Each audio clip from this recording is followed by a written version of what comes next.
Hello guys, welcome to dream world. और हाँ, ये फैन फिक्शन एक टॉप बीइंग वाली है और इसलिए इस फैन फिक्शन में जो हमारा टॉप होगा वो बीइंग होगा। बट इस स्टोरी में एक ट्विस्ट है।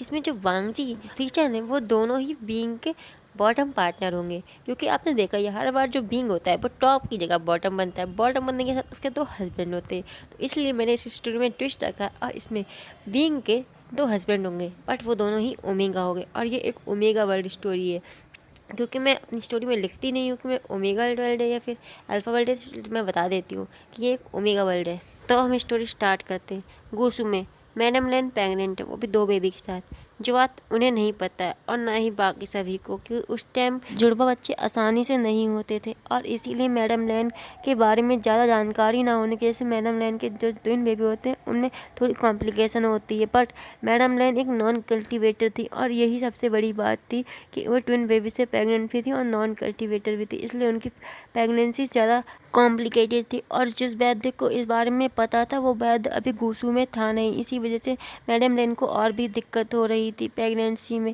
और आज मैडम लैन की प्री मेच्योर डिलीवरी होने वाली है और इस समय मैडम लैन अपने फर्स्ट बेबी को डिलीवर कर चुकी है और वहीं उनकी सेकंड बेबी को बर्थ देने में प्रॉब्लम या फिर कॉम्प्लिकेशन आ रहा है और इसी वजह से मैडम लैन अपनी सेकंड बेबी को बर्थ देने से पहले ही उनकी डेथ हो जाती है। बट उनकी डेथ की वजह से हीलर्स को उनका ऑपरेशन करना पड़ता और उसी की तरह से मैडम लैन का सेकंड बेबी बर्थ लेता है। और फिर जब मैडम लैन के हस्बैंड को पता चलता है कि उनकी वाइफ की उनके बच्चों को डिलीवर करते समय डेथ हो चुकी है, तो इस वजह से उन्हें बहुत बड़ा धक्का लगता है और फिर वो अपना सारा राजपेट यानी कि अपना सारा पोस्ट, सारी अपनी जितनी भी काम वगैरह थे वो सब अपने भाई को दे देते हैं और अपने बच्चों को भी अपने भाई के हवाले छोड़कर सेक्लूजन में चले जाते हैं और इस दुनिया से पूरी तरह से कट आउट हो जाते हैं। 16 साल आगे अब गुसु में ट्विन जेस का जन्मदिन है और इस वक्त उनका जन्मदिन मनाया जा रहा है, वही शांतिपूर्वक जैसे कि मनाया जाता है हिस्टोरिकल वर्ल्ड में, और बहुत ही शांति से सभी कुछ हो रहा होता है। पर दोनों बच्चों में एक एक घंटे का अंतर होता है।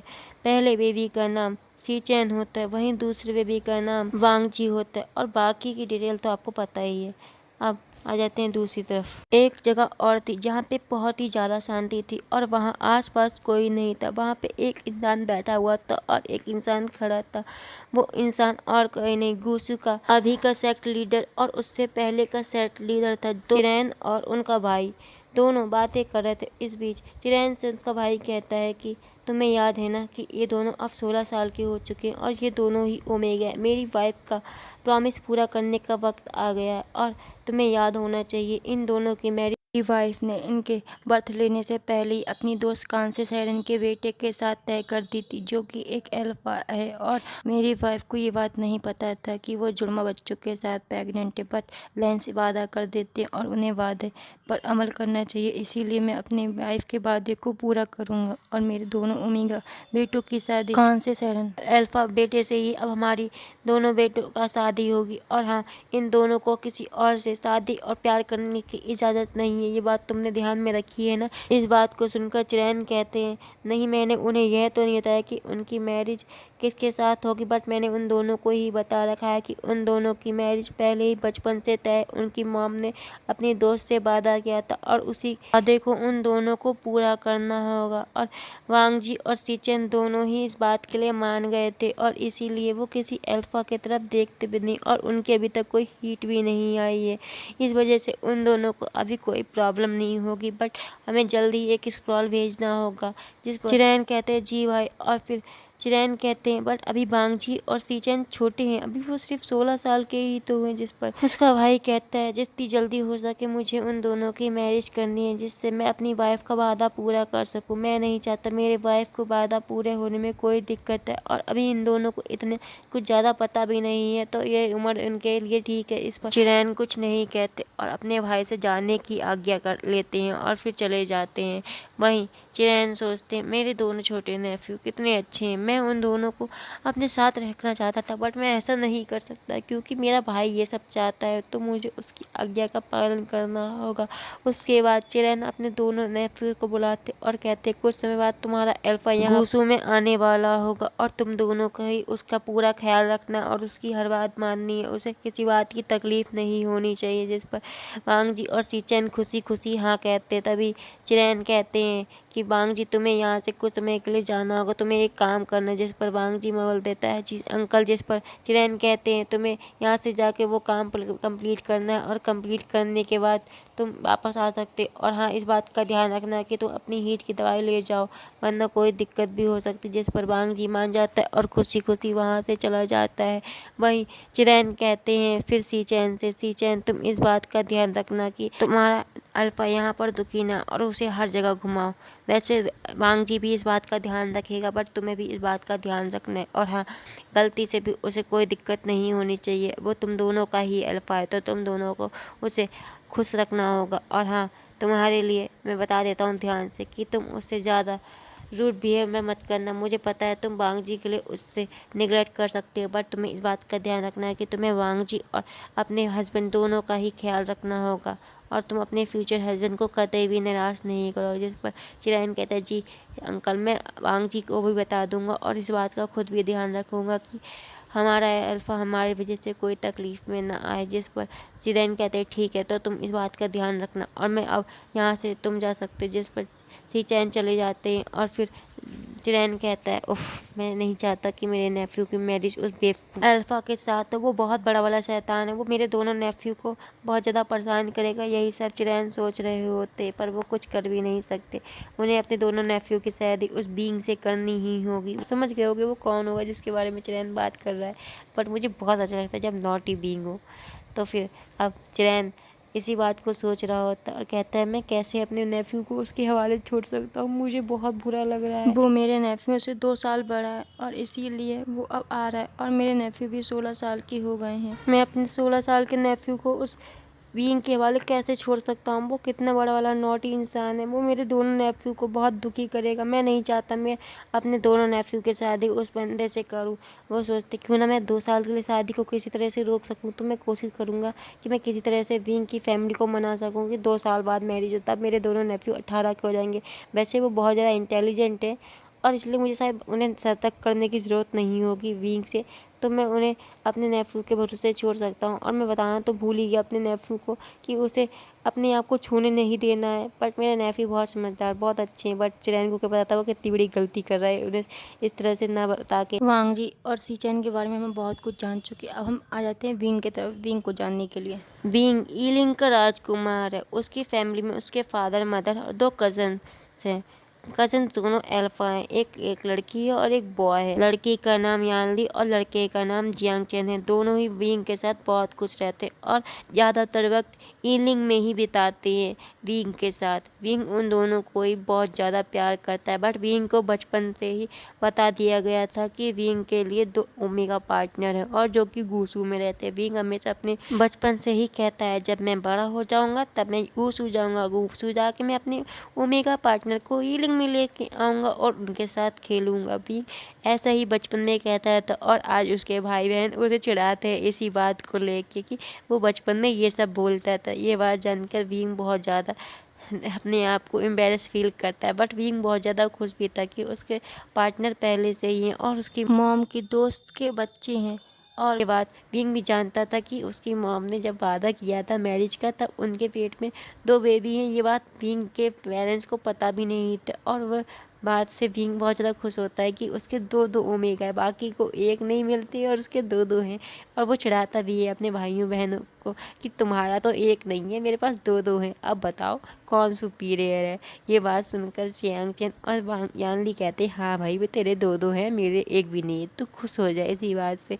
वैसे भी अब तुझे तो बलि का बकरा बनना ही है, दोनों तुझे दुखी करेंगे। ये बात जानकर विंग थोड़ा कहता है तुम लोग मुझे इस तरह से टॉर्चर क्यों कर रहे हो। तभी कुछ समय बाद विंग को बुलाया जाता है। विंग अपने कजन्स के साथ अपने पेरेंट्स के पास पहुंच चुका होता है। उसके पेरेंट्स विंग से कहते हैं कि विंग जाओ और मेरी दोनों सन इन लॉ को लेके आओ। बहुत टाइम हो गया उस घूसू में रहते हुए उन दोनों को। मेरे दोनों सन इन लॉ को रख के बैठा है वो चिरैन, बहुत बूढ़ा खुसट मेरे दोनों सन इन लॉ को अपने तरह बना देगा। जल्दी जाओ विंग, जल्दी जाकर मेरे सन इन लॉ को लेके आओ, नहीं तो उसकी तरह बन जाएंगे मेरे सन इन लॉ। जल्दी जाओ विंग, नहीं तो तुम्हारा बहुत बुरा हाल होगा। मैं बता रही हूँ अगर तुम यहाँ लेके नहीं आए ना मेरे सनी लोग को, तुम्हें यहाँ आने की ज़रूरत नहीं है। और फिर विंग की निगाह उसके पापा पे जाती जो कि मुस्कुरा रहे होते। जिस पर विंग कहता है अच्छा मुझ पे मुस्कुरा रहे हो। फिर विंग कहता है मॉम देखिए पापा मुस्कुरा रहे हैं। जिस पर वे चांसे को देख कर कान से सरन कहती अच्छा ज़्यादा हंसी आ रही, जाओ तुम भी जाओ, इनके साथ नहीं जा रहे हो तो चुपचाप लास्ट बात संभालो, यहाँ बैठ के हंसो मत मुझ पे, बता दे रही हूँ। मेरे वैसे भी सन इन लॉ दोनों के दोनों उस बुढ़े के पास हैं, वो बुढ़ा मेरे सन इन लॉ को अपनी तरह बना देगा और कितने कितने जुल्म ढा रहा होगा, कहते कितने मोटे मोटे रूल्स पढ़वा रहा होगा मेरे दोनों सन इन लॉ बेचारे। विंग, मैं चाहती हूँ कि तुम जल्द से जल्द मेरे दोनों सन इन लॉ को लेके यहाँ पर आ जाओ, समझे, ईलिंग में। वो बेचारे वहाँ रहेंगे तो उनके साथ जुल्म ढाता रहेगा वो खूसट, उन्हें रूल्स पढ़वाएगा। और हाँ, जितना जल्दी हो सके उन्हें यहाँ पे लाने का जुगाड़ करो, और तुम उन्हें यहाँ पे लेके नहीं आ सके ना तो तुम्हें यहाँ आने की ज़रूरत नहीं है, तुम भी वहीं जाके रहना, तुम्हारी क्या ज़रूरत है जब तुम मेरे सन इन लॉ को लाकर मुझे नहीं दे सकते। वरना तुम जैसा अल्फा बेटा पैदा करने का मेरा क्या फ़ायदा होगा। निकलो, दफ़ा हो जाओ यहाँ से। विंग, जल्दी जल्दी दफ़ा हो जाओ और जल्दी जल्दी जाकर लेके आओ। उनका वैसे भी लेटर आ चुका है और तुम नहीं गए ना तो तुम्हारा बुरा हाल कर दूंगी मैं। फटाफट खिसको। इस पर विंग कहता, जी मॉम, मैं अपने दोनों कजन्स को लेकर जाता हूँ। इस बात को सुनकर काशी सरेन खुश जाती और कहती है, हाँ बढ़िया है, उन दोनों को लेकर जाओ, उन दोनों पे तुम पे ज़्यादा दिमाग है, वो तुम्हारे पास हेल्प कर देंगे तुम्हारी। और हाँ, ध्यान रखना, मेरे दोनों सन इन लोग को लेके आना और किसी के साथ भेदभाव करने की गलती मत करना विंग, ठीक है। विंग कहता, जी मॉम, मैं जा रहा हूँ। इस पर कान से नहीं आती, जल्दी किसको, और तुम्हें यहाँ पे जल्दी चाहे हो तो रात में निकल जाओ, सुबह तक वहाँ पहुँच जाओगी और जल्दी जल्दी पहुँच के मेरे दोनों संदेश को जल्दी जल्दी लेके आना। विंग अपनी मॉम की ये सब बातें सुनकर कहते हैं, मॉम मैं आपका ही बेटा हूँ ना, किसी और का तो नहीं। जिस पर बेचान से कहते हैं, हाँ बेटा तू इन्हीं का बेटा, इसीलिए तेरे साथ ये सब हो रहा है, अगर तू किसी और का बेटा होता तो ऐसा ज़्यादा प्यार से बातें होती। इस पर बेचान से कान से नहीं कहती, अच्छा तुम्हें ज़्यादा पता है, चलो ठीक है बाद में बताती हूँ तुम्हें। अभी फिर विंग कहते हैं, मॉम मैं अभी कैसे जाऊँगा, आपको अपने सन इन लॉ के लिए कुछ भेजना नहीं। इस पर कान से सरन कहती हैं, हाँ भाई मुझे भेजना है अपने सन इन लॉ के लिए, बहुत कुछ भेजना है, अभी रुक जाओ, तुम आज नहीं जा सकते, तुम कल जाना। नहीं तुम परसों जाना, तब तक मैं पूरी तैयारी कर लूँगी। इस पर बेजान से कहते, अब तो तुम कह रही थी अभी अभी जाओ और अब तुम कह रही हो कि परसों, अरे कल ही जाना, तुम ध्यान से सामान रख लेना तब तक, ठीक है। बेचान से की बात सुनकर कान से कहते, ठीक है मैं कल ही मैं जुगाड़ कर लूँगी, वैसे मेरे जितना जल्दी ये जाएगा वो इतनी जल्दी मेरे सन इन लॉ आएंगे। मेरे सन इन लॉ, मैं बहुत मिस कर रही हूँ मेरे सन इन लॉ को, मैंने तो उन्हें देखा भी नहीं, बताओ कैसे जी रहे होंगे वहाँ पे उस खूसट बुड्ढे के साथ। ये बेचान से और विंग भी सुन रहा होता है। विंग कहता है, ओह तो खूसट बुड्ढा नाम है उसका, ठीक है मैं भी उसे खूसट बुड्ढा कहूँगा। बेचान से कहते हैं, बहुत बढ़िया, तुम अपनी माँ पे जा रहे हो, उसकी तरह तो कुछ थोड़ी हरकतें कम करो, नहीं तो तुम्हारे दोनों हस्बैंड तुम्हें मिल नहीं पाएंगे, वो खूसट बुड्ढा तुम्हें छोड़ेगा नहीं, और वैसे भी बेचारा बहुत दुखी हो गया, मैंने उसे कई बार लेटर में तुम्हारे बारे में बताया है ना, तो वो कहीं तुम्हारे से पंगा लोगे, तुम उससे पंगा लोगे वो तुम्हें दुखी करेगा। वैसे भी वहाँ पे कितने सारे रूल्स हैं, उन्हें फॉलो करते करते तुम्हारी जान निकल जाएगी। शायद थोड़ी तमीज़ सीख के आ जाओ, मुझे तो यही उम्मीद है, नहीं तो तुम तो बिल्कुल अपनी माँ पे गए हो, बिल्कुल उसकी तरह दिमाग ख़राब करने वाले और बहुत ज़्यादा शैतान। तुम्हें पता नहीं तुम्हारी माँ मुझे कितना परेशान करती है, तुम भी मुझे उसी तरह परेशान करते हो, दोनों माँ बेटे करके मुझ पर जुल्म ढाते हो। अब मेरे सन इन लॉ आ जाएंगे और शायद वो मेरा पक्ष ले लें, कम से कम मेरी लाइफ में कुछ खुशी भरा पल आ जाएंगे। ये सब बेचान से कह रहे होते और ये सब बेचान से की बात कान से सरन भी सुन रही थी। अच्छा तुम्हारा ज़्यादा ही दिमाग ख़राब हो गया ना, लगता है जबान ज़्यादा ही चलने लग गई है। बेचान से ये बात सुनकर हैरान हो जाते और कहते, ओह मेरा ध्यान, वो मैंने कुछ नहीं कहा, मैं तो बस ऐसे ही बोल रहा था, ये सब ऐसे ही बोल रहा था। मैं मेरी वाइफ, मैं तुम्हें बहुत प्यार करता हूँ ना, मैं तुम्हारी हर बात मानता हूँ, तुम दुखी मत हो मेरी वाइफ। चलो अब चलते हैं, अब तुम्हें तैयारी भी तो करनी है अपने सन इन लॉ के लाने के लिए ना, तो फिर तैयार हो जाओ जल्दी जल्दी। इस पर बेचान से बात सुनकर कान से कहती, हाँ मेरे सन इन लॉ, मुझे उनकी तैयारी करनी है, जल्दी जल्दी तैयारी करूँगा तो जल्दी जल्दी मेरे सन इन लॉ आएंगे। ये सब बातें बोलकर बेचान से कहते हैं, बच गया मैं। अगले दिन विंग ईलिंग से निकल जाता है अपने दोनों भाइयों के साथ गूसू के लिए। जब विंग गूसू में जा ही रहा होता है तो विंग किसी से मिलता है, वो कोई और नहीं वांगजी था। विंग वांगजी से टकराता और एक नज़र विंग वांगजी को देखकर समझ जाता है कि वो उसका उम्मीद है, और इसीलिए विंग कुछ प्लान बनाता है। और फिर विंग सोचता है क्यों ना मैं वांगजी को तंग करूं। इस पर विंग कहता है, ओह अब तो मुझे मौका मिल गया है, मैं अपने हस्बैंड को दुखी ना करूं तो किसे दुखी करूंगा, वैसे भी ये मेरा ओमेगा पार्टनर, इसे तो मेरा दुखी करने का पूरा फर्ज बनता है। इस पर विंग पहले वांगजी का पीछा करने लगता है और कहता है, ओह अब तो मैं वांगजी को दुखी करने में मज़ा आएगा।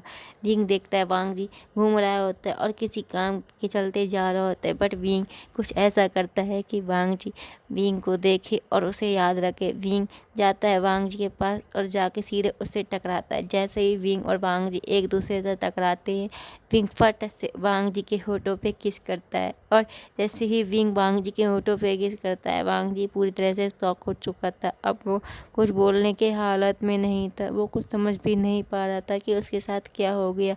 विंग वांग जी को ऐसे देख के मुस्कुराता है और कहता है, लांचान मेरा नाम विंग है और तुम मुझे भूलना मत, ठीक है, बाय बाय। ये कहकर विंग तो निकल लेता है। वहीं वांग जी अब भी सोच में था कि मेरे साथ हुआ क्या, मुझे कोई किस कर गया, मेरा नाम भी पता है उसे, और उसके बाद वो मुझे ऐसे ही बाय करके निकल लिया और मैं यहाँ पे बैठकर क्या कर रहा हूँ। अब पूरे रास्ते वांग जी विंग के बारे में सोचता है और विंग इनके बारे में सोचते हुए अपने वर्क में ध्यान देने की कोशिश करता है, बट अब जी का ध्यान तो गायब हो चुका है। अब हम वापस विंग के तरफ आते हैं। विंग उसमें पहुंच चुका होता है और वहां पहुंचने के बाद विंग और उसके दोनों भाई बहन दोनों जाकर लैन चिरैन से मिलते हैं, जो कि विंग को देख के ही समझ गया था कि अब मेरी नाक में दम करने वाला इंसान आ चुका है। फिर लैन चिरैन विंग को सी चैन से मिलाते हैं। सी चैन को देखकर विंग एक आंख मारता है और सी चैन की तरफ इशारा करते। वहीं सी चैन विंग की ऐसी हरकतें देख के अपना सिर नीचे क्यों कर लेते और यही सब हरकतें विंग की यांग चैन, यानली और चिरैन देख रहे होते, बट इनमें से कोई कुछ नहीं बोलता है। फिर आखिरकार विंग ही बोलता है। विंग एक सीधे साधे बच्चे की तरह चिरैन को ग्रीट करता है और ग्रीट करने के बाद चिरैन सोच रहे होते हैं मैं क्या कहूँ। इस पर चिरैन सीधे बोल देते हैं, विंग तुम्हारा रूम तैयार हो चुका है, तुम्हें सी चैन तुम्हारा रूम दिखा देगा। इस पर विंग कहता है चले। चिरैन कहता है अब कहाँ जा रहे हो तुम। इस पर विंग कहता है मैं अपने ओमेगा पार्टनर के साथ जा रहा हूँ। विंग की बात सुनकर अब चिरैन का दिमाग खराब। उसको कहता है तुम्हारा पार्टनर भी वो बना नहीं है, ठीक है, वो बनेगा, इसलिए तुम अभी से उसके पर रॉक मत झाड़ो। ये सब चिरैन मन ही मन सोच रहे होते, बट वो कुछ बोलते नहीं। वो कहते अच्छा ठीक है तुम जा सकते हो। चिरैन सी चैन से विंग और विंग के भाई बहनों को उनका रूम दिखाने के लिए कहते और फिर चिरैन विंग से कहते हैं मुझसे कल मिलने आना, मुझे तुमसे कोई ज़रूरी बात करनी। इस पर विंग यहाँ में जवाब देता है और फिर सी चैन विंग और विंग के दोनों भाई बहन जियांग चैन और यानली को उनका रूम दिखा देता है। तभी सी चैन विंग पे निगाह डालता है। विंग को देख रहा होता है। सी चैन विंग को नोटिस कर रहा होता है कि विंग उसका अल्फा पार्टनर, इसलिए सी चैन बार बार विंग को देख रहा होता है चोर दिखाओ से। बट विंग भी सी चैन को नोटिस कर रहा होता है कि बार बार सी चैन उसे देख रहा है, इसलिए विंग के दिमाग में एक नौटी ख्याल आता है और फिर विंग अपने दोनों भाई बहनों की तरफ इशारा करता है। इस पर ली और जियांग चैन विंग का इशारा समझ जाते हैं। सी चैन कहते हैं मैं जाता हूँ। इस पर सी चैन तो जा रहे होते, कुछ समय बाद वो रूम से बाहर निकल चुके होते हैं। तभी विंग उनके पीछे से उन्हें हक कर लेता है। सी चैन पूरी तरह से शॉक थे कि उन्हें किसने हक किया। सी चैन पीछे मुड़ते कि विंग सीधे सी चैन के गर्दन पे एक किस करता है, फिर सी चैन को छोड़ता है। जब सी चैन पीछे पलट के देखते हैं तो उन्हें विंग ने किस और हक किया था, ये देख के वो शर्मा चुके थे और फिर वो जल्दी से वहाँ से निकल पड़ते हैं। विंग मुस्कुरा रहा था। जब वो रूम में आता है तो उसके दोनों भाई बहन उसको देख रहे होते और मुस्कुरा कर बोलते हैं वाह तुम तो दोनों पे ही अभी से लाइन मारने लगे हो। विंग तुम्हारी हरकतें, बेचारे दोनों ओमेगा पार्टनर तुम्हारे शर्मा के क्या हाल हो चुका है उनका। तुम वहाँ पे उसे दुखी करके आए और अब यहाँ पर आकर इसे दुखी कर रहे हो। वैसे तुम्हें कैसे पता चला कि ये तुम्हारे पार्टनर है। इस पर विंग कहता है मैंने पहले से ही इन दोनों की तस्वीर देख रखी थी। तुमने क्या मुझे अपनी तरह समझ रखा है बिना पार्टनर के। मेरे पास दो पार्टनर है, भले ही तुम्हारे पास एक भी ना हो। तुम अपनी तरह मुझे मत समझो ठंडे। और अब चलो सो जाते हैं, कल मुझे उस चिरैन से मिलना है बुढ़े से। एक तो उस बुढ़े ने मुझे सुबह इतनी जल्दी बुला रखा है, मैं इतनी जल्दी तो उठता भी नहीं हूँ। अब मैं उसके लिए सुबह उठूँगा, अब मुझे सुबह उठना भी पड़ेगा। पहला इंस्पिरेशन बुरा तो नहीं दे सकता ना। बाद में भले ही दुखी करूँगा अपनी मम्मी की तरह, बट अभी मैं छोड़ देता हूँ कुछ दिनों के लिए। अगर उसे मेरी शुरू में असलियत पता चल जाएगी तो वो मुझे अभी भगा देगा। तो मैं अपने हस्बैंड को कैसे लेके जाऊँगा यहाँ से, और फिर मेरी मम्मी मुझे घुसने नहीं देगी वहाँ। इसलिए इस चिरैन से मैं बाद में पूरी प्लानिंग के साथ बदला लूँगा, बट अभी मेरा सारा फोकस मेरे ओमेगा पे होना चाहिए और अभी मुझे सो जाना चाहिए सबसे बड़ी बात। नहीं तो मैं कल सुबह जल्दी उठूँगा कैसे। ये जियांग के बच्चे, मुझे कल जल्दी उठा देना, ठीक है। नहीं उठाया तो देख लेना, मैं बाद में तुझसे बदला लूँगा। मेरा पहला इंप्रेशन मेरे उस बुढ़े पे बेकार नहीं जाना चाहिए, इसलिए कल जल्दी उठा दियो, वरना देख लेना मैं मम्मी से शिकायत करूँगा तेरी कि तूने मेरी हेल्प नहीं की। ये कहकर मिंग घुस जाता है सोने के लिए। वही जियांग चैन और यानली देखती है कि उनका भाई कैसी कैसी हरकतें कर रहा है। ये देखकर उन लोगों को बहुत हंसी आती है और फिर वो दोनों भी सो जाते हैं। सुबह मिंग को जियांग चैन उठा रहा होता है, बट विंग उठ ही नहीं रहा होता है। इसीलिए जियांग चैन के दिमाग में एक प्लान आता है और वो विंग को एक बहुत जोर की लात मारता है। इस वजह से विंग सीधे नीचे गिर जाता है। जैसे विंग नीचे गिरता है विंग की नींद फुर हो जाती और विंग होश में आ जाता है। कहता है जियांग चैन के बच्चे, तेरी इतनी हिम्मत, तूने मुझे लात मारी, मम्मी शिकायत करूँगा और तुझे मैं छोड़ूंगा मेरी नींद खराब करने का बदला लूँगा। फिर जियांग चैन कहता है अच्छा तुम मुझसे बदला लेगा, कहीं वो खूसट बुड्ढा तुझसे बदला ना रहे, तेरे देर में जाने का। जल्दी जा उठ और तैयार होकर भाग, अभी तेरे पास टाइम है। भाग नहीं, संभल के जाना, तुझे रूल नहीं पता यहाँ का, भागना नहीं है, चल के जाना है संभल के। ये अगर तूने रूल तोड़ा तो तुझे शुरू में ही सजा मिल जाएगी और तेरा ओमेगा भी ये सब देख लेगा। तो इसलिए अपनी इंप्रेशन को बेकार मत करो, चुपचाप खिसक। जिस पर विंग जल्दी जल्दी तैयार होता है और फिर जल्दी जल्दी तैयार होता है और पहले थोड़ी देर भागता है। भागने के बाद फिर आधे रास्ते के बाद विंग बहुत आराम से हल्के हल्के चल के चिरैन के गेट के पास पहुंचता है और गेट खटखटाता डाला है, जिस पर चिरैन उसे अंदर आने के लिए कहता है। जैसे ही वो अंदर आता है फिर वह विंग बड़े आराम से अदब के साथ उन्हें ग्रीट करता है और फिर विंग कहता है, जी बुलाइए, बताइए अंकल आपने मुझे क्यों बुलाया। चिरैन विंग से कहते हैं कि मुझे वे चांसी ने सब कुछ बताया है कि तुम कितनी शरारतें करते थे ईलिंग में, इसलिए मैं चाहता हूँ कि तुम यहाँ पर कोई भी शरारत ना करो और थोड़ी सी कम शैतानी करना, जिस वजह से मेरे नेफ्यू तुम्हारी वजह से कोई परेशानी में ना पड़े। विंग ये सब चिरैन बोल रहे होते। फिर चिरैन कहते और हाँ, मेरे बच्चों से थोड़ा दूर रहना, मेरे तो नेफ्यू से तो तुम खासकर दूर रहना और जितना हो सके उतना दूर रहना। वही विंग मन में सोचा था, अच्छा तुम मुझसे मेरे ही ओमेगा को दूर रखोगे, बहुत अच्छा, कोई बात नहीं, अभी मैं ये सबसे सुन लेता हूँ, नहीं तो मेरा इंप्रेशन तुम पे बुरा पड़ जाएगा। चिरैन ऐसे ही पूरे 1 घंटे तक विंग को लंबा लंबा लेक्चर देते और उसे ये नहीं करना, वो मत करना, ये करना, ये मत करना, ये करना, ये मत करना, ऐसे करके पूरे 1 घंटे तक पकाते और उसके बाद फिर कहते हैं अच्छा तुम जा सकते हो और हाँ, तुम्हें भी गूसू के रूल को फॉलो करना होगा जब तक तुम यहाँ पर हो, और हाँ तुम्हें सीचैन सारे रूल बता देगा।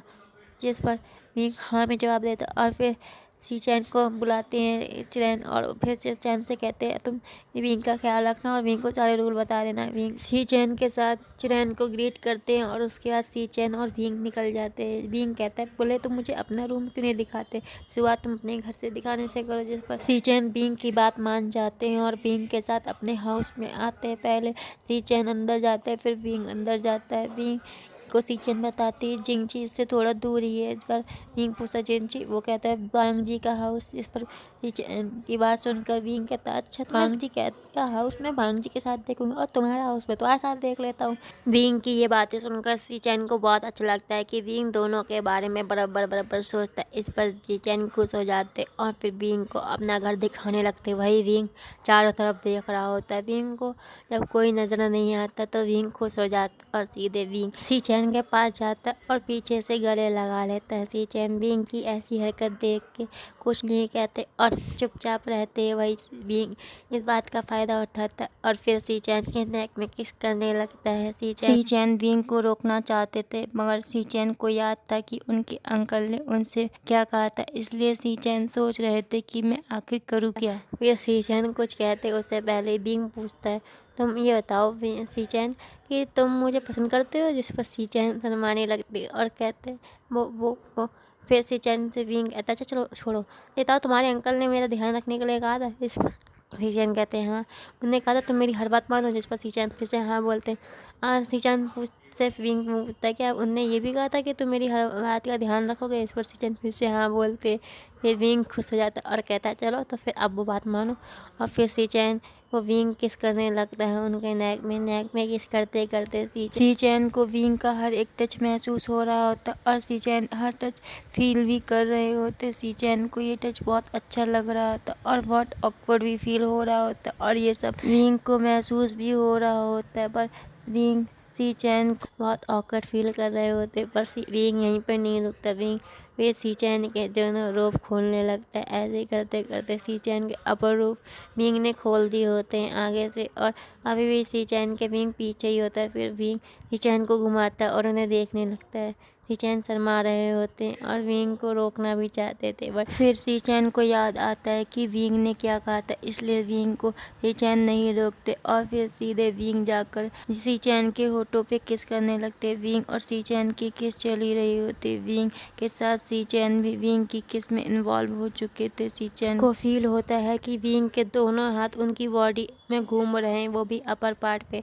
सीचैन अब कुछ भी बोलने और कहने की हालत में बचे ही नहीं थे। वो विंग की मूवमेंट को फील कर रहे थे। विंग पूरी तरह से सीचैन पे हावी हो रहा था। अब सीचैन विंग को रोकने के बारे में क्या सोचते, उनके दिमाग तो पूरी तरह से ब्लैंक हो चुका था। सीचैन विंग के मूवमेंट को अपनी पूरी बॉडी में फील कर पा रहे थे और सीचैन के मुंह से इसी वजह से आवाज़ भी निकल रही थी। सीचैन मौन कर रहे थे और वहीं विंग सीचैन के माउथ सीधे नेक में आ चुका था। विंग उनकी नेक में किस कर रहा था बट विंग इस बात का ध्यान रख रहा था कि सीचैन की नेक में कोई निशान नहीं बने। फिर सीचैन के विंग सीधे शोल्डर पे आता है और वहाँ पे भी किस करने लगता है। बट यहाँ पर विंग जानबूझकर निशान बनाने लगता है। कुछ ही देर में सी-चैन के चेस्ट पे विंग के निशान बन चुके थे और फिर विंग इसी तरह से लव बाइट देता जा रहा था और सी-चैन पूरी तरह से विंग में खो चुके थे। विंग सीधे सी-चैन को उनके बेड में लेकर जाता है और वहाँ पे लेटा देता है। सी-चैन अब पूरी तरह से विंग के काबू में थे। सी-चैन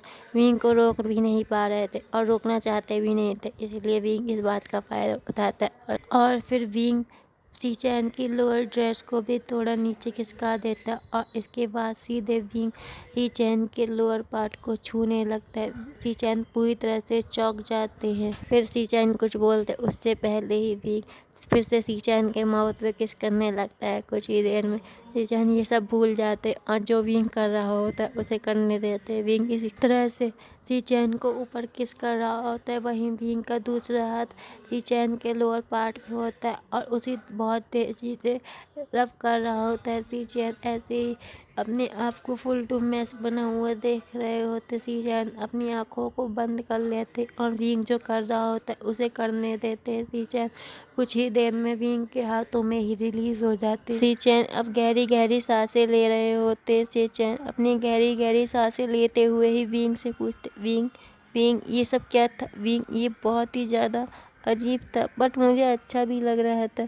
विंग सी-चैन के मुंह से ये सब सुन के शर्माने लगता है और कहता है, यार मैंने इतना सब कुछ कर दिया तब मैं नहीं शर्माया, पर ये सी-चैन के मुंह से सुन के ही मुझे शर्माहट आ गई। ओह, ये मेरा ओमेगा कितना ज़्यादा स्वीट और भोला भाला है, इसे तो पता भी नहीं है। फिर विंग हंसता है और कहता है, ये सब हम दोनों कपल है ना और एक कपल के बीच में ये सब नॉर्मल है और अब तो तुम मेरे ओमेगा भी हो, तुम्हें तो पता होना चाहिए। जिस पर सी-चैन कहते हैं, और तुम्हें तो पता ही है तुम्हारे अंकल ने तुम्हें क्या कहा है ना। इस पर सी-चैन अपना सिर फिर से हाँ में हिलाते। फिर विंग कहता, अच्छा चलो अब मैं तुम्हें तैयार कर देता हूँ फिर से। फिर विंग सी-चैन को सही से कपड़े पहना देता और कहता, उठा लेता और पूछता है कि अब हम लोग नाश्ता करने कब चलेंगे। इस पर सी-चैन टाइम देखता है और कहता है, नाश्ते का टाइम चला गया। सी-चैन की बात सुनकर विंग को बहुत बुरा लगता है। विंग कहता है, नहीं नहीं नहीं, मेरे साथ ऐसा नहीं हो सकता। वैसे भी इस लैंड क्लैन का फूड इतना बेकार है और ऊपर से मुझे अब नाश्ता खाने को भी नहीं मिलेगा। विंग यही सब कह रहा होता है। फिर विंग कहता है, अब तो तुम्हें भी मेरी वजह से नाश्ता नहीं मिलेगा। सी-चैन कहते हैं, हाँ बट शायद अंकल आपको खाना दे देंगे क्योंकि आपने गेस्ट हो ना, इसीलिए शायद मिल जाए। इस पर सी-चैन से विंग कहते, रहने दो, अब अगर मैंने उनके सामने खाने की बात की तो वो गुस्सा करेंगे कि मैं पहले कहाँ था और फिर तुमसे भी जवाब मांगेंगे। इस पर सी-चैन कहता है, हाँ वो तो है। फिर सी-चैन कहते हैं, तो मैं अंकल को कह सकता हूँ ना। किस बारे में। विंग कहता है, वो कहता है, अभी जो हमारे बीच में हुआ वो तो कपल के बीच में होता है। फिर विंग कहता है, अगर कपल के बीच में होता है तो कपल के बीच में बात रहनी चाहिए ना। इस पर सी-चैन फिर से हाँ में जवाब देते हैं और फिर विंग कहता है, ओह तो ठीक है, अब चलो तुम्हें पूरा घूस भी तो दिखाना है मुझे। जिस पर सी-चैन हाँ में जवाब देते हैं और फिर सी-चैन और विंग साथ में घूमने लगते हैं। बट इस बीच सी-चैन थोड़ा थोड़ा शर्मा रहे होते हैं विंग को और इधर से चोर निगाहों से देख भी रहे होते हैं। सी-चैन का सिर नीचे होता है झुका हुआ और सी-चैन विंग के साथ विंग के कमरे में जाते जहाँ पर यानली और जियांग चैन विंग का इंतजार करते। जियांग चैन देखता है कि सी-चैन शर्मा रहे हैं और फिर जियांग चैन विंग को इशारा करता है और वहीं विंग नैरो आइज से जियांग चैन को देख रहा होता है। फिर जियांग चैन को विंग वार्निंग देता है और विंग जियांग चैन से कहता है, अच्छा हाल नहीं रहे, ज़्यादा घूरना भी मत उसे, समझा। तुम्हारा ओमेगा नहीं, वो मेरा ओमेगा। इस पर यानली सी-चैन से पूछती है कि भाभी आप यहाँ पर। तो सी-चैन कहते हैं, वो अभी विंग कहता है, यार यानली अभी तुम उसे रहने दो, भाभी बोलना, नहीं तो देख नहीं रहे वो शर्माहट के बारे कुछ बोल भी नहीं पा रहा है। तुम उसे तब तक भाभी मत बोलना जब तक कि हमारी मैरिज ना हो जाए। कम से कम तब तक वो भी कंफर्टेबल हो जाएगा तुम लोगों के साथ। तो फिर सी-चैन को ये बात सुनकर अच्छा लगता है और फिर यानली भी मान जाती। यानली कहती, अच्छा तो फिर मैं क्या बोलूँ। इस पर विंग कहता है, तुम क्यों ना उसे सी-चैन ही बोलो, वही अच्छा रहेगा। वैसे ये तुमसे छोटा है तो तुम क्या बोलो तो अच्छा नहीं लगेगा ना, इसलिए तुम उसे सी-चैन ही बोल दिया करो। जिस पर सी-चैन ये बात सुन के मुस्कुराते और फिर यानली कहती, तो आप यहाँ पे कैसे। तो फिर यानली की बात सुनकर सी-चैन कहते, वो मैं आप लोगों को घूसू में घुमाने के लिए अंकल ने कहा था, तो मुझे आप लोगों को घूसू घुमाना पड़ेगा। इस पर सी-चैन की बात सुनकर यानली कहती है, अच्छा तो अभी हम लोग तैयार हो जाते हैं, फिर साथ में चलेंगे। जिस पर सी-चैन मान जाते और फिर सी-चैन उस रूम से निकलने ही होते हैं कि विंग फिर से सीचैन का हाथ पकड़ता है और कहता है चलो मैं तुम्हें बाहर तक छोड़ देता हूँ। सीचैन शर्माने लगते क्योंकि विंग ने सीचैन का हाथ पकड़ा होता है। विंग सीचैन को बाहर छोड़ने के लिए जाता है बट विंग ज़्यादा और कुछ नहीं करता, बस विंग सीचैन के चिक पे एक किस करता है और फिर विंग सीचैन को बाहर छोड़ देता है। सीचैन बाहर चले जाते और फिर विंग और सीचैन यांगचैन और यानली इसी तरह से गुसू में घूमते हैं। बट इस बीच सीचैन और विंग ने एक दूसरे का हाथ नहीं पकड़ा होता है। सीचैन को विंग जब भी मौका मिलता तब पकड़ के उसके साथ थोड़ी थोड़ी नॉटी थिंग करते थे, बट विंग अपनी लिमिट को क्रॉस नहीं करता था। इस पूरे टाइम में सीचैन को ही विंग निकेट करता था, मगर कभी अपनी बॉडी के साथ कुछ भी नहीं किया था। सीचैन विंग के साथ बहुत ज़्यादा खुश थे। इस पूरे एक हफ्ते में सीचैन के साथ विंग बहुत कुछ कर चुका था, बट अभी भी विंग और सीचैन पूरी तरह से एक नहीं हुए थे। सीचैन और विंग के बीच में कुछ दूरियां थी, वो दूरियां विंग ने ही बना के रखी थी। इसी तरह से सीचैन और विंग का एक हफ्ता बीत जाता और एक हफ्ते बाद वांगजी भी अपने ज़रूरी काम से आ चुका होता है। चिरैन वांगजी को बुलाते और साथ में विंग को चिरैन वांगजी से इंट्रोड्यूस करवाते। वांगजी अपने अल्फा को देख के खुश होता है, बट वो शर्मा भी रहा होता है, इसलिए वांगजी का चेहरा नीचे ही होता है। चिरैन वांगजी को भी विंग और सीचैन की तरह ही समझा रहे होते। चिरैन वांगजी को वही सब बोल रहे होते जो सीचैन और विंग के टाइम पे बोला होता है। वहीं विंग ये सब सुन के अपने मन में लड्डू फूटे वाली फीलिंग ले रहा होता है, क्योंकि वांगजी लिए विंग का काम आसान कर रहे थे। चिरैन को नहीं पता था वो अपने लिए बड़ी वाली मुसीबत बुलाने वाले हैं, बट चिरैन क्या पता अब उनके तो साथ क्या होने वाला है। वहीं वांगजी जो सब कुछ सीचैन के लिए बताया गया था वही सब सुन रहा था और फिर वांगजी ठान रहा था मन में कि अंकल ने कहा है कि ये करना तो मुझे ये सब करना पड़ेगा। अंकल की हर बात मानना वांगजी का वैसे भी कर्तव्य था। वांगजी कभी भी अपनी अंकल के किसी भी काम का विरोध नहीं करता था, इसलिए वांगजी हाँ कर देता है। और फिर चिरैन कहते कल से तुम एक हफ्ते के लिए विंग को लेके सही टाउन जाओगे और वहाँ विंग को घुमाओगे। इस पर विंग के मन में तो दूसरा लड्डू फूटा वाली फीलिंग हो गई थी। वहीं वांगजी हाँ में जवाब देता। उसके बाद विंग वांगजी को लेके चले जाता है। वहीं वांगजी अभी भी शर्मा रहा था, उसे पहली बार विंग से मुलाकात याद आ जाती है। इसी वजह से वांगजी मुस्कुरा रहा था, बट उसका चेहरा नीचे था और उसके कान लाल हो रखे थे। वांगजी ये सब फील करके बहुत ज़्यादा खुश था, बट वांगजी बहुत ज़्यादा गुस्सा भी था कि विंग ने उसकी पहली किस ले ली और उसे बताया तक नहीं। वांगजी यही सब सोच रहा होता है, बट वांगजी विंग को बहुत ज़्यादा पसंद करने लग गया होता है। वांगजी तो विंग पे पहली नज़र में ही फिदा हो चुका था, बट उसे पता था कि उसके लिए ऑलरेडी एक पार्टनर चूज़ कर लिया गया है, इसीलिए वांगजी उस समय तो कुछ नहीं करता। बट अब वांगजी के मन ही मन बहुत खुश था। वांगजी और विंग जैसे ही रूम से बाहर निकलते हैं, वांगजी विंग को तो नहीं देखता, पर विंग वांगजी को वावा घूर रहा था। वांगजी आगे और विंग पीछे पीछे वांगजी के चल रहा होता है। वांगजी विंग को इस तरह से हरकत करते हुए देख रहा होता है और वांगजी के दिल बहुत खुश होता है। वांगजी इसी तरह से चलते चलते अपने रूम में पहुंचता है। वांगजी जिंगची में पहुंच जाता है। वांगजी के पीछे पीछे विंग भी जिंगची में पहुंच चुका था। वांगजी पूरे रास्ते विंग के अपने पीछे आते हुए देख चुका था। वांगजी जानता था कि विंग वांगजी का पीछा कर रहा है, बट वांगजी ने पूरे रास्ते विंग को कुछ नहीं कहा था और वांगजी को ये भी पता था कि विंग उसके साथ जिंगची में आ चुका है, बट विंग को देखकर वांगजी कुछ नहीं कह रहा होता है। वांगजी जानता था कि विंग कुछ ही देर में बोल पड़ेगा, इसलिए वांगजी विंग के बोलने का इंतज़ार करता है। तब तक वांगजी अपने रूम तक पहुंच चुका था, मगर वहीं विंग पीछे से जिंगची का गेट बंद करता है और उसके बाद वांगजी के पीछे जाता है। विंग पीछे से ही वांगजी को गले लगाता है और कहता है वांगजी तुम बताओ कैसे हो, मैं तुम्हें उस दिन मिला था ना, तुम भूल तो नहीं हो ना मुझे। इस पर वांगजी कहता है कि भूलने वाली हालत छोड़ी थी तुमने मुझे।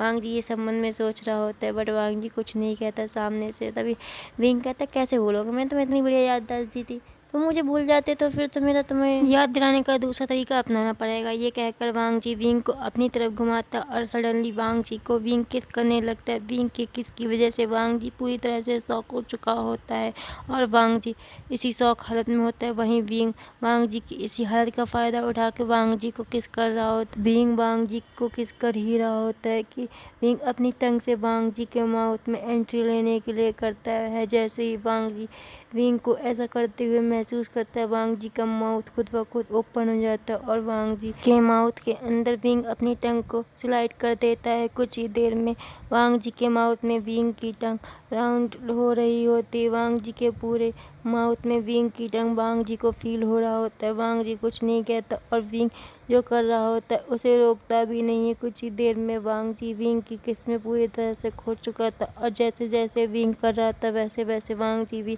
कर रहा था। वांग जी विंग को कॉपी कर रहा था और इसी तरह से वांग जी और विंग की किस चलती जा रही थी। कुछ ही देर में वांग जी की सांस फूलने लगती है और वहीं विंग की भी सांस फूल रही होती है। इस वजह से वांग जी और विंग थोड़ी देर में ही किस को ख़त्म कर देते हैं और वांग जी और विंग जैसी अपनी किस को तोड़ते हैं जैसे वैसे ही सांस लेने लगते हैं। विंग और वांग जी तेजी तेजी से सांस ले रहे होते हैं और वहीं विंग वांग जी को देख रहा होता है और कहता है, लो अब तो याद आ ही गया होगा।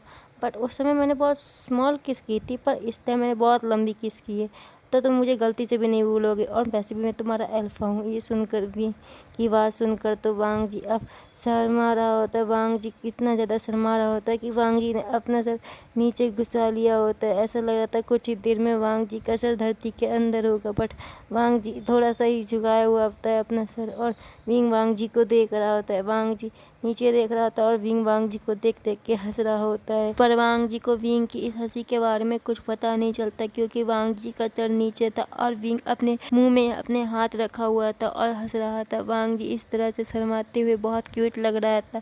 कुछ ही देर में विंग वांग जी को अच्छे से देखने लगता है। वांग जी को विंग ऊपर से लेकर नीचे तक देखता है।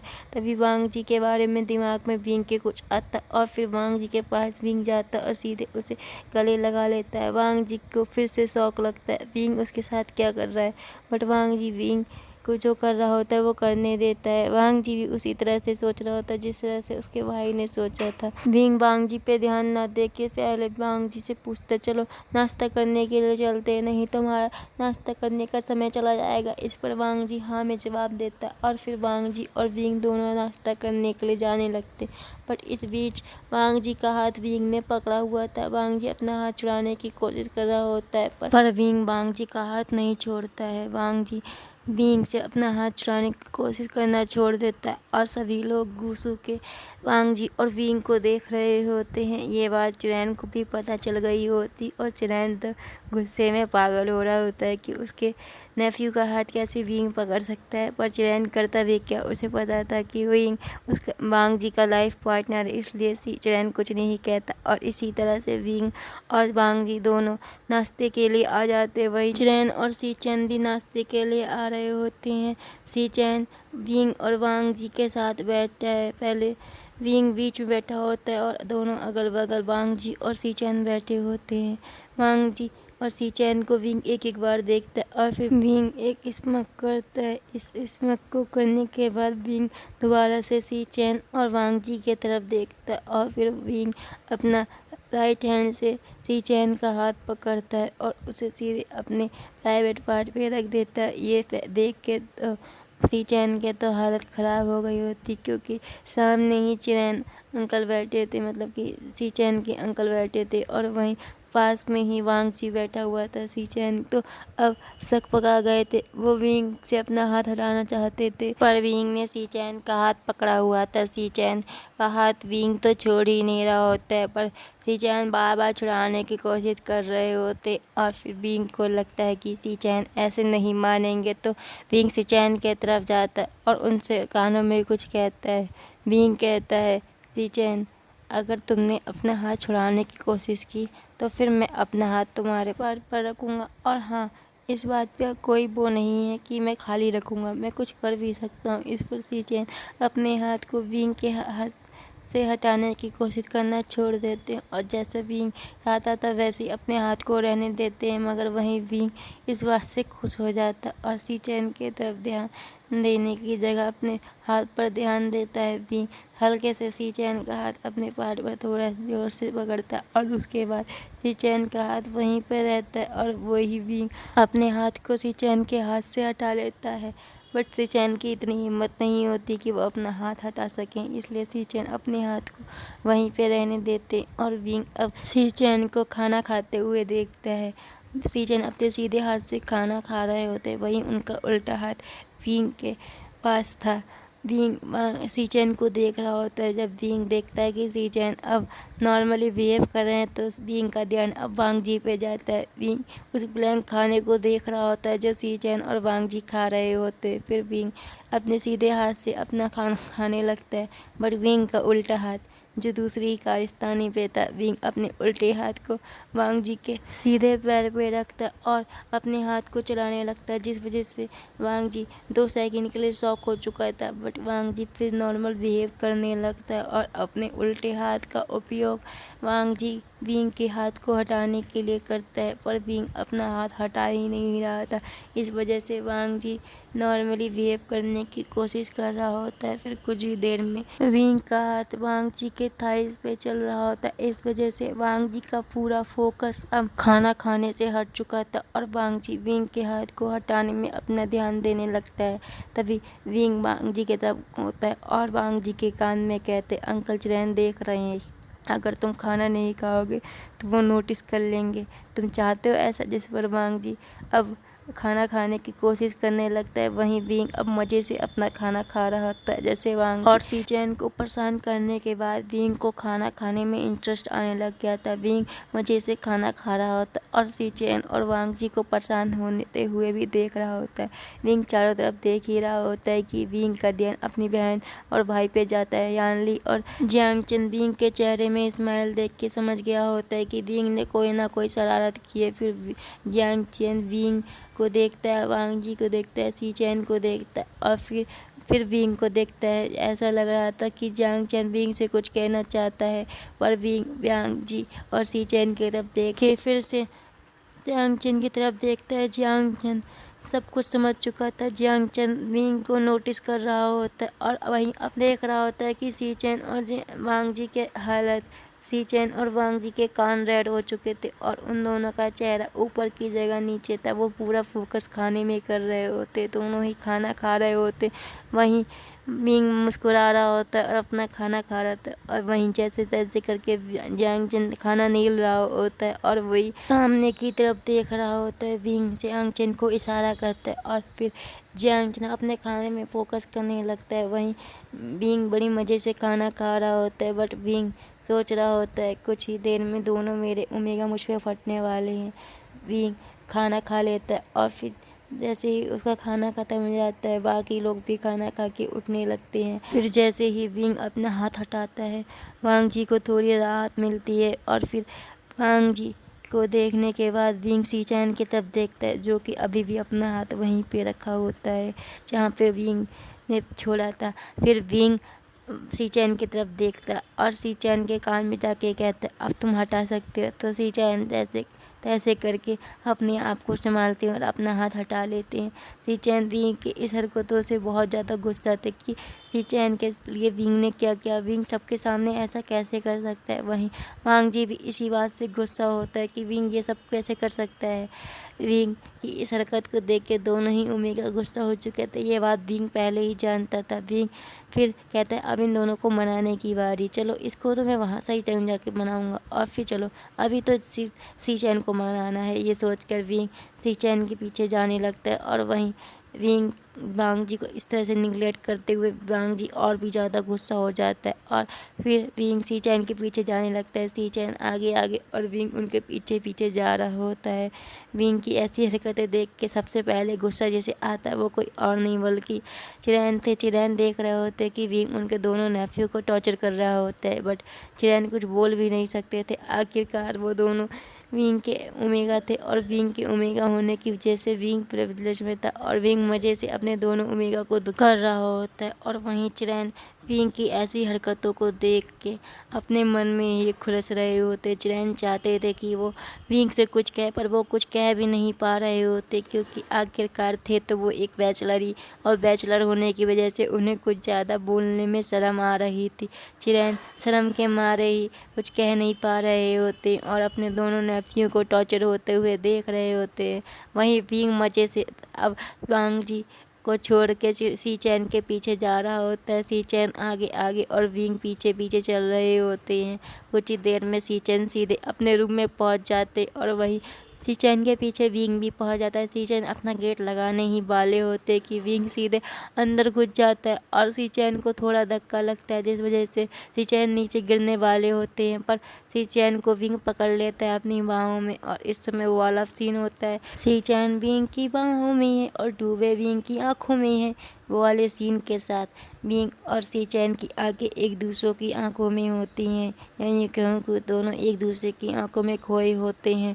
विंग सीचैन को देख रहा होता है, फिर विंग का ध्यान सीचैन के पोस्टर पे जाता है।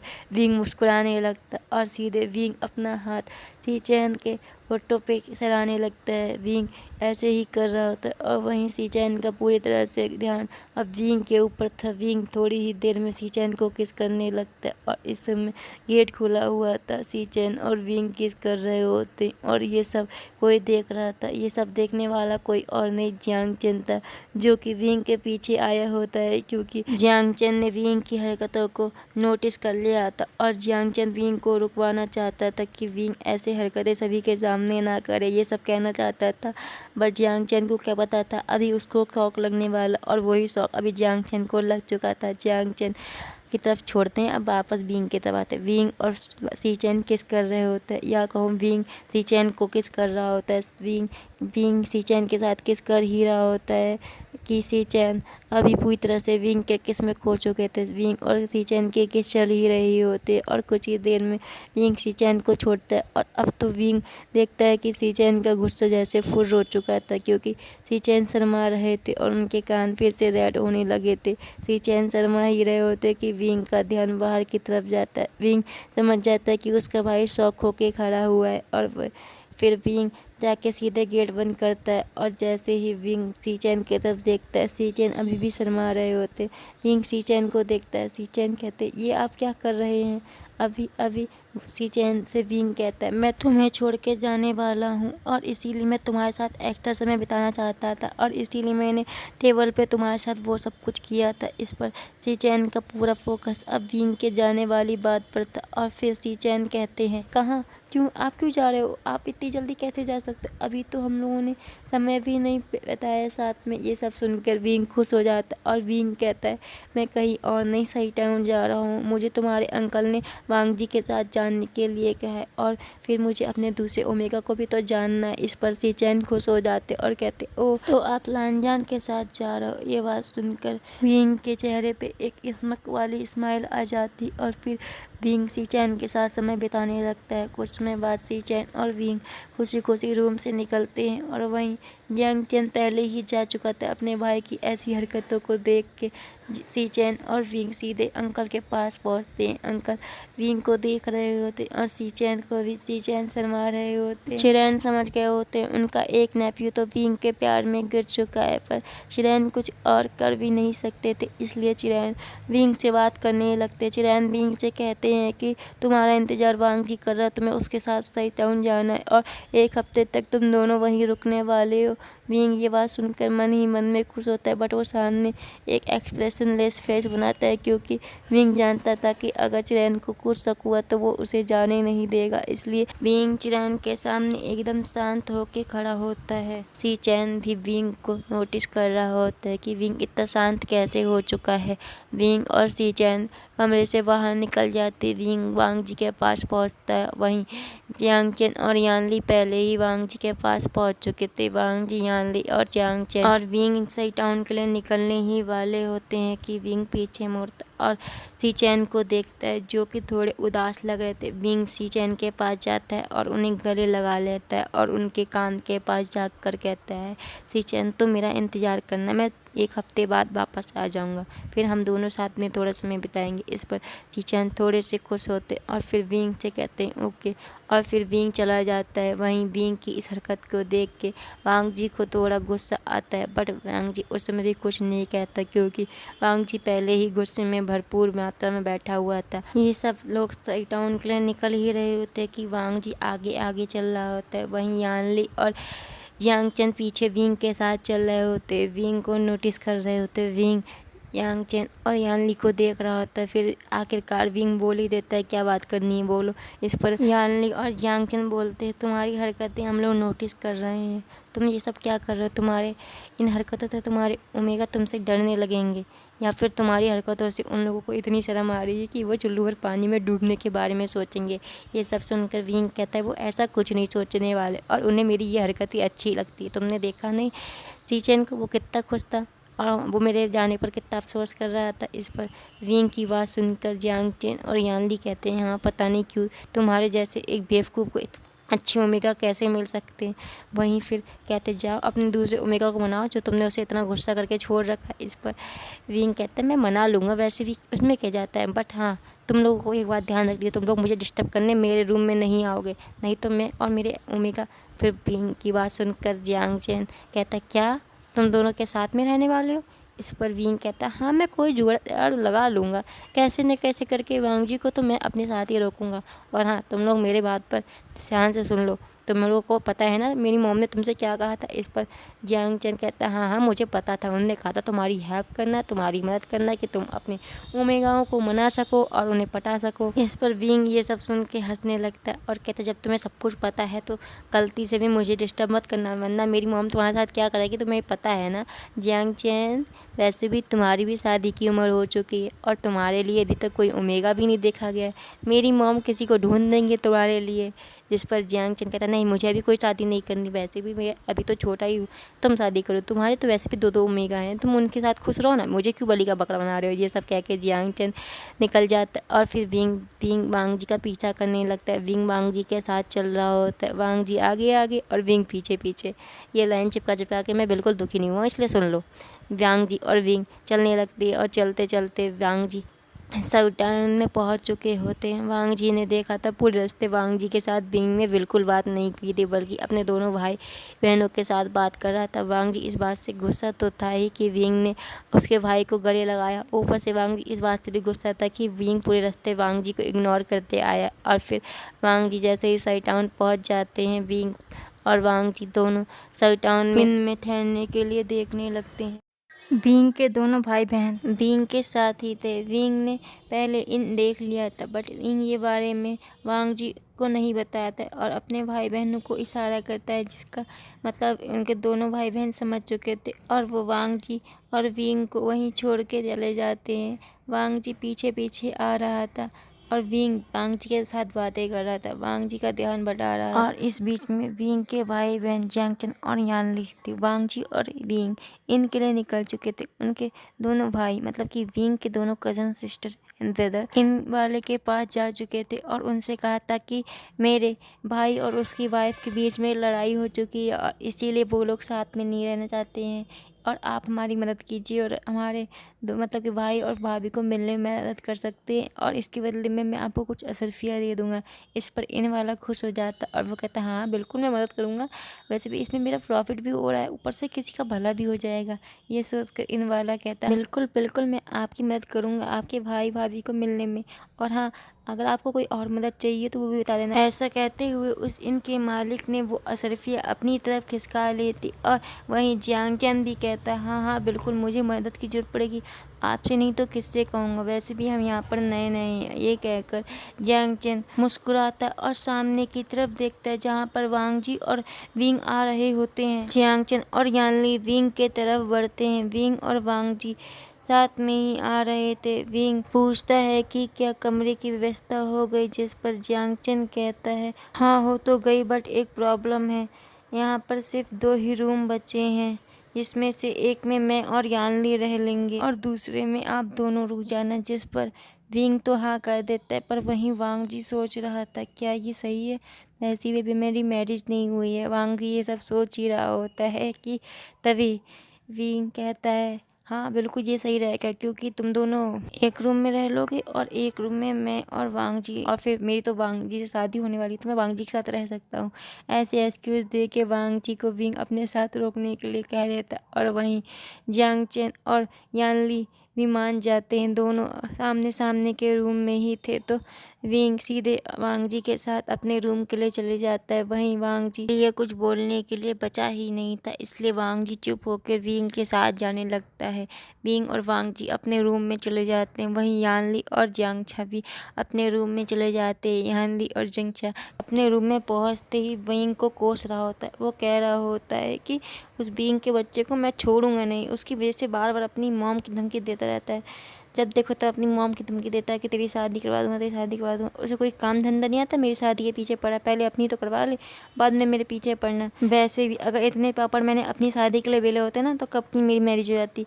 कहाँ इसके चक्कर में पड़ गया हूँ मैं। जिस पर यानली मुस्कुराने लगती है और जियांगछा को ऐसे ही देख रही होती। जियांगछा कुछ देर तक बड़बड़ाता रहता है। फिर यानली कहती है जियांगछा से, जियांगछा जाओ खाने के लिए पूछ लो इनमें, और हाँ वांग जी और विंग की तरफ भी भिजवा देना, और हाँ और ध्यान रखना कि वाइन भी भिजवा दो। वैसे मुझे पता है लायन एक्ट में तो वाइन नहीं पी जाती, पर विंग को बिना वाइन के नींद कहाँ आएगी। वैसे भी विंग बहुत दिनों से वहाँ गुसु का उबला हुआ खाना खा रहा था और उसने कब से वाइन नहीं पी है, और फिर वो वाइन भी पी लेगा और शायद क्या पता उस वाइन का कुछ फ़ायदा भी हो जाए। और हाँ विंग खुद तो अकेले पिएगा नहीं, तो साथ में अपने हस्बैंड को भी पिलाएगा, तो उसके लिए ज़्यादा भिजवा देना। इस पर जियांगछा कहता, ओ दीदी आप फिर से विंग का पक्ष लेने लगी, कभी तो मेरे बारे में सोचा करो।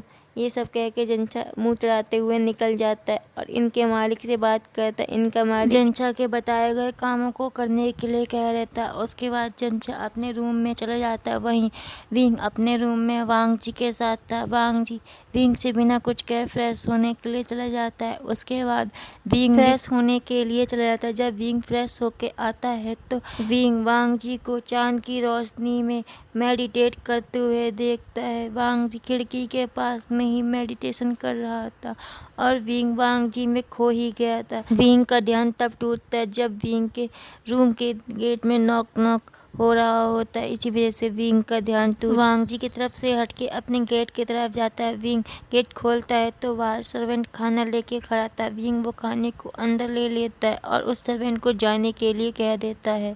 विंग खाना परोस देता है और वांग जी को आवाज़ देता है। वांग जी भी अपने ध्यान से हट जाता है और वांग जी विंग के साथ खाना खाने लगता है। वांग जी पूरे खाने के टाइम पे शांत था और वहीं विंग चपर चपर मुँह चलाया जा रहा था। विंग ने तो अपने लिए वाइन भी सर्व की थी। विंग ने वांग जी से पूछा भी था। जब वांग जी विंग से कुछ नहीं कहता है तो विंग वांग जी को फोर्स नहीं करता है और चुपचाप खाना खाने लगता है। अब विंग भी शांत हो गया था। विंग वांग जी को देख रहा था और अपना खाना खा रहा था। विंग के दिमाग में खरायली पुलाव चल रहे थे, इसी वजह से विंग वांग जी से कुछ नहीं कहता। विंग सोच रहा होता है मुझे अपनी ओमेगा को मनाना पड़ेगा, और अभी तो मैंने वांग जी को मनाने के लिए कुछ किया भी नहीं है, और इसी वजह से शायद वांग जी मुझसे अभी तक नाराज़ है। और वैसे भी मुझे लगता है वांग जी थोड़ा जलनखोर है, मुझे लगता है इसकी जलन का फ़ायदा उठाना चाहिए। ये सोचकर विंग एक इसबार करता और फिर खाना खाने लगता है। वहीं वांग जी भी खाना खा रहा था। वांग जी खाना खाकर बेड में लेट जाता है और वहीं विंग वांग जी को देख रहा होता है और अपने खाने को जल्दी जल्दी फिनिश करता है। विंग जी को देखता है कि इस डबल बेड में वो दोनों ही सोएंगे। विंग और वांग जी सो रहे होते हैं। वांग जी बिल्कुल नहीं हिलता और वहीं विंग अपने बिस्तर में सोए हुए लेटा इधर उधर अलती पलती कर रहा होता है। विंग कभी इस तरह कभी उस तरह विंग कुछ ना कुछ सोच रहा होता है। विंग के दिमाग में बहुत सारे खुरापाती आइडिया आ रहे होते हैं, बट विंग सोच रहा होता है इनमें से कौन से वाले को अप्लाई करूं। विंग यही सब सोच रहा होता है। फिर विंग के दिमाग में एक बहुत ही बढ़िया प्लान आता है। विंग ये प्लान को पक्का कर लेता है कि मैं इस प्लान को ही कामयाब करूँगा। कल से मैं वांग जी को दुखी करना चालू कर दूँगा और वो मैं कल शुरुआत से ही शुरू कर दूँगा। अब विंग वांग जी के पास सो जाता है। विंग और वांग जी के बीच में काफ़ी दूरी थी, पर विंग की बॉडी विंग के प्लान को पहले से ही अप्लाई करने लग गई थी। विंग ने पूरी रात वांग जी को सोने नहीं दिया था। वांग जी विंग की हरकतों से टॉर्चर हो चुका था, बट वांग जी कुछ नहीं कहता और विंग जैसे चाहे वैसे सो रहा होता है। विंग तो पूरा वांग जी के ऊपर ही आ गया था। वांग जी नीचे था और विंग उसके ऊपर था। विंग इसी तरह से पूरी रात सोया था और इसी तरह से वांग जी पूरी रात जागा था, क्योंकि वांग जी सो ही नहीं पा रहा था विंग की हरकतों की वजह से। आखिरकार विंग 3 बजे रात के वांग जी के ऊपर से हट जाता है। फिर वांग जी विंग को पूरी तरह से साइड में करता है और विंग के और अपने बीच में बाउंड्री बना देता है और उसके बाद सो जाता है। वांग जी सिर्फ 2 घंटे ही सोता है। फिर वांग जी 5 बजे उठ के मेडिटेशन करने लगता है और फ्रेश होने के लिए चले जाता है। विंग अभी भी सो रहा था। विंग करीबन 8 बजे उठता है और वो भी मन को छोड़ के, क्योंकि वांग जी ने विंग को उठाया था। वांग जी और विंग नाश्ता करने के लिए नीचे चले जाते हैं। वांग जी के और विंग के साथ यांग चेन और यान ली भी नाश्ता कर रहे होते। सभी नाश्ता कर रहे थे। तभी वांग जी से विंग कहता है, चलो अब घूमने के लिए चलते। इस पर वांग जी कुछ नहीं कहता और अपना नाश्ता करने लगता है। वहीं जियांग चन और यान ली भी चुपचाप अपना नाश्ता कर रहे होते। नाश्ता खत्म होने के बाद विंग खुद से ही कहता है जंचा और यान ली से कि जल्दी जाओ, जल्दी से तैयार होके आना। मैं तुम लोग के गेट में ही कुंडी खटखटा दूंगा, तभी हम साथ में चलेंगे। इस पर यान ली और जंचा हाँ करते। वही वांग जी ने अभी भी कुछ नहीं बोला होता है। वांग जी विंग के साथ अपने रूम में जाने लगते हैं। वहीं जियांग चन और यान ली भी अपने अपने रूम में चले जाते हैं। वांग जी और विंग अपने रूम में पहुंच चुके थे। वांग जी को विंग कुछ नहीं कहता और फिर विंग अपने ही मुंह खुद ही कहने लगता है, हम यहाँ चलेंगे, हम वहाँ चलेंगे। वैसे भी मुझे यहाँ के बारे में कुछ नहीं पता, तुम मुझे पूरा जगह घुमाओगे और हाँ, मेरा खर्चा भी तुम ही उठाओगे, क्योंकि तुम्हारे अंकल ने कहा है ना तुम हमें घुमाओगे, इसलिए तुम्हें ही मेरा खर्चा उठाना। हाँ, मेरे भाई बहनों का उठाने की ज़रूरत नहीं है, बस मेरा उठाना, क्योंकि मैं ही तो तुम्हारा हेल्प हूँ। ये कहकर विंग बड़े ही मस्त मौला होकर अपने रूम में इधर उधर तफरी काट रहा होता है। विंग की हरकतें देख के वांग जी का सिर दर्द हो रहा होता है, बट वांग जी कुछ नहीं कहता। तभी विंग एकदम से वांग जी के पास आता है और वांग जी का हाथ पकड़ने लगता है। तभी वांग जी विंग के हाथ को हटाने की कोशिश करता है, तो विंग सीधे जाके वांग जी के गले लग जाता है और अपनी सेंट को वांग जी के ऊपर छोड़ने लगता है। विंग का सेंट रोज़ का था और बहुत ही ज़्यादा स्ट्रॉन्ग था, बट विंग के सेंट की वजह से वांग जी को कोई प्रॉब्लम नहीं हो रही थी। वांग जी तो विंग के सेंट में खो गया था। वांग जी को विंग की स्मेल बहुत ही कामिंग और स्मूथिंग फील करवा रही थी। वांग जी पूरी तरह से विंग की सेंट में खो गया था। वांग जी तो ये भूल ही गया था कि वांग जी विंग से नाराज है और वांग जी विंग की स्मेल को इनहेट कर रहा था। वांग जी को विंग की स्मेल बहुत ही अच्छी लग रही थी, इसीलिए वांग जी बार बार विंग की सेंट को अपने अंदर तक ले रहा था। वांग जी विंग की स्मेल में खो ही गया था, बट वांग जी को विंग होश में लाता और कहता चलो अब हमें चलना चाहिए। बट वांग जी और विंग के जाने से पहले विंग अपने स्मेल को, मतलब कि सेंट को ब्लॉक कर लेता है और अब वांग जी के ऊपर विंग का सेंट था। वांग जी पूरी तरह से विंग के सेंट से भरा हुआ था। वांग जी और विंग जियांगचर और यानली के साथ इनमें से बाहर निकल जाते घूमने के लिए। वांग जी और विंग साथ में थे, वहीं जियांगचन और यानली भी साथ में थे। विंग वांग जी के साथ आगे आगे चल रहा था, वहीं विंग के पीछे जियांगचन और यानली भी चल रहे थे। विंग इनसे निकलते ही वांग जी का हाथ लेता है और अपनी कमर के वाले एरिया पे रख देता है। वांग जी विंग की कमर पे अपना हाथ रखा हुआ था। वांग जी विंग की कमर को फील कर पा रहा था, जो वांग जी को विंग की बॉडी से बहुत ही स्ट्रॉन्ग और मैनली वाइब्स आ रही थी। और फिर वांग जी को बहुत ही ज़्यादा ऑकवर्ड फील हो रहा था, क्योंकि ये तो उल्टा उल्टा कर रहा था। विंग वांग जी और सभी को ऐसे दिखा रहा था जैसे वो एक ओमेगा और वांग जी अल्फा हो। वांग जी वैसे भी विंग की स्मेल से भरा हुआ था, तो फिर सभी लोग उसे एक अल्फा ही समझ रहे थे। वहीं विंग एक ओमेगा की तरह बिहेव करने लगता है। वांग जी विंग की कमर से अपना हाथ हटाना चाहता था, बट वांग जी को विंग ऐसा करने ही नहीं दे रहा था, क्योंकि वांग जी ने विंग की कमर में तो हाथ रखा होता है, बट वांग जी विंग का हाथ हटाने की कोशिश कर रहा होता है। इसलिए विंग ने अपने दूसरे हाथ से वांग जी की उंगलियों को पकड़ा रखा था और इसी वजह से वांग जी अपना हाथ नहीं हटा पा रहा होता। वांग जी विंग ऐसे ही चल रहे थे। कुछ देर में ही वांग जी को विंग की कमर में अपने हाथ रखने की आदत हो चुकी थी, इसलिए वांग जी कुछ नहीं कहता और विंग को अपने मन के मुताबिक चलने देता। विंग और वांग जी अब साथ ही साथ चल रहे थे और मार्केट में घूम रहे थे। वांग जी विंग को देख रहा था और विंग पूरी मार्केट में सब तरफ देख रहा था। वांग जी और विंग चल ही रहे होते। विंग वांग जी को लेके हर दुकान में जाता और वहाँ से सामान खरीदता और बिल वांग जी के नाम पे दे देता। वांग जी विंग बिल को देता और फिर वांग जी विंग के साथ चलने लगता। वहीं विंग हर दुकान में जा जा के ऐसे ही कर रहा था और इसी तरह से वांग जी विंग के लिए अपने रुपए खर्च कर रहा होता है। वांग जी देख रहा होता है विंग क्या क्या खरीद रहा है। विंग ऐसे खरीद रहा होता है जैसे वो एक ओमेगा और ओमेगा वाली ही चीज़ें खरीद रहा होता है।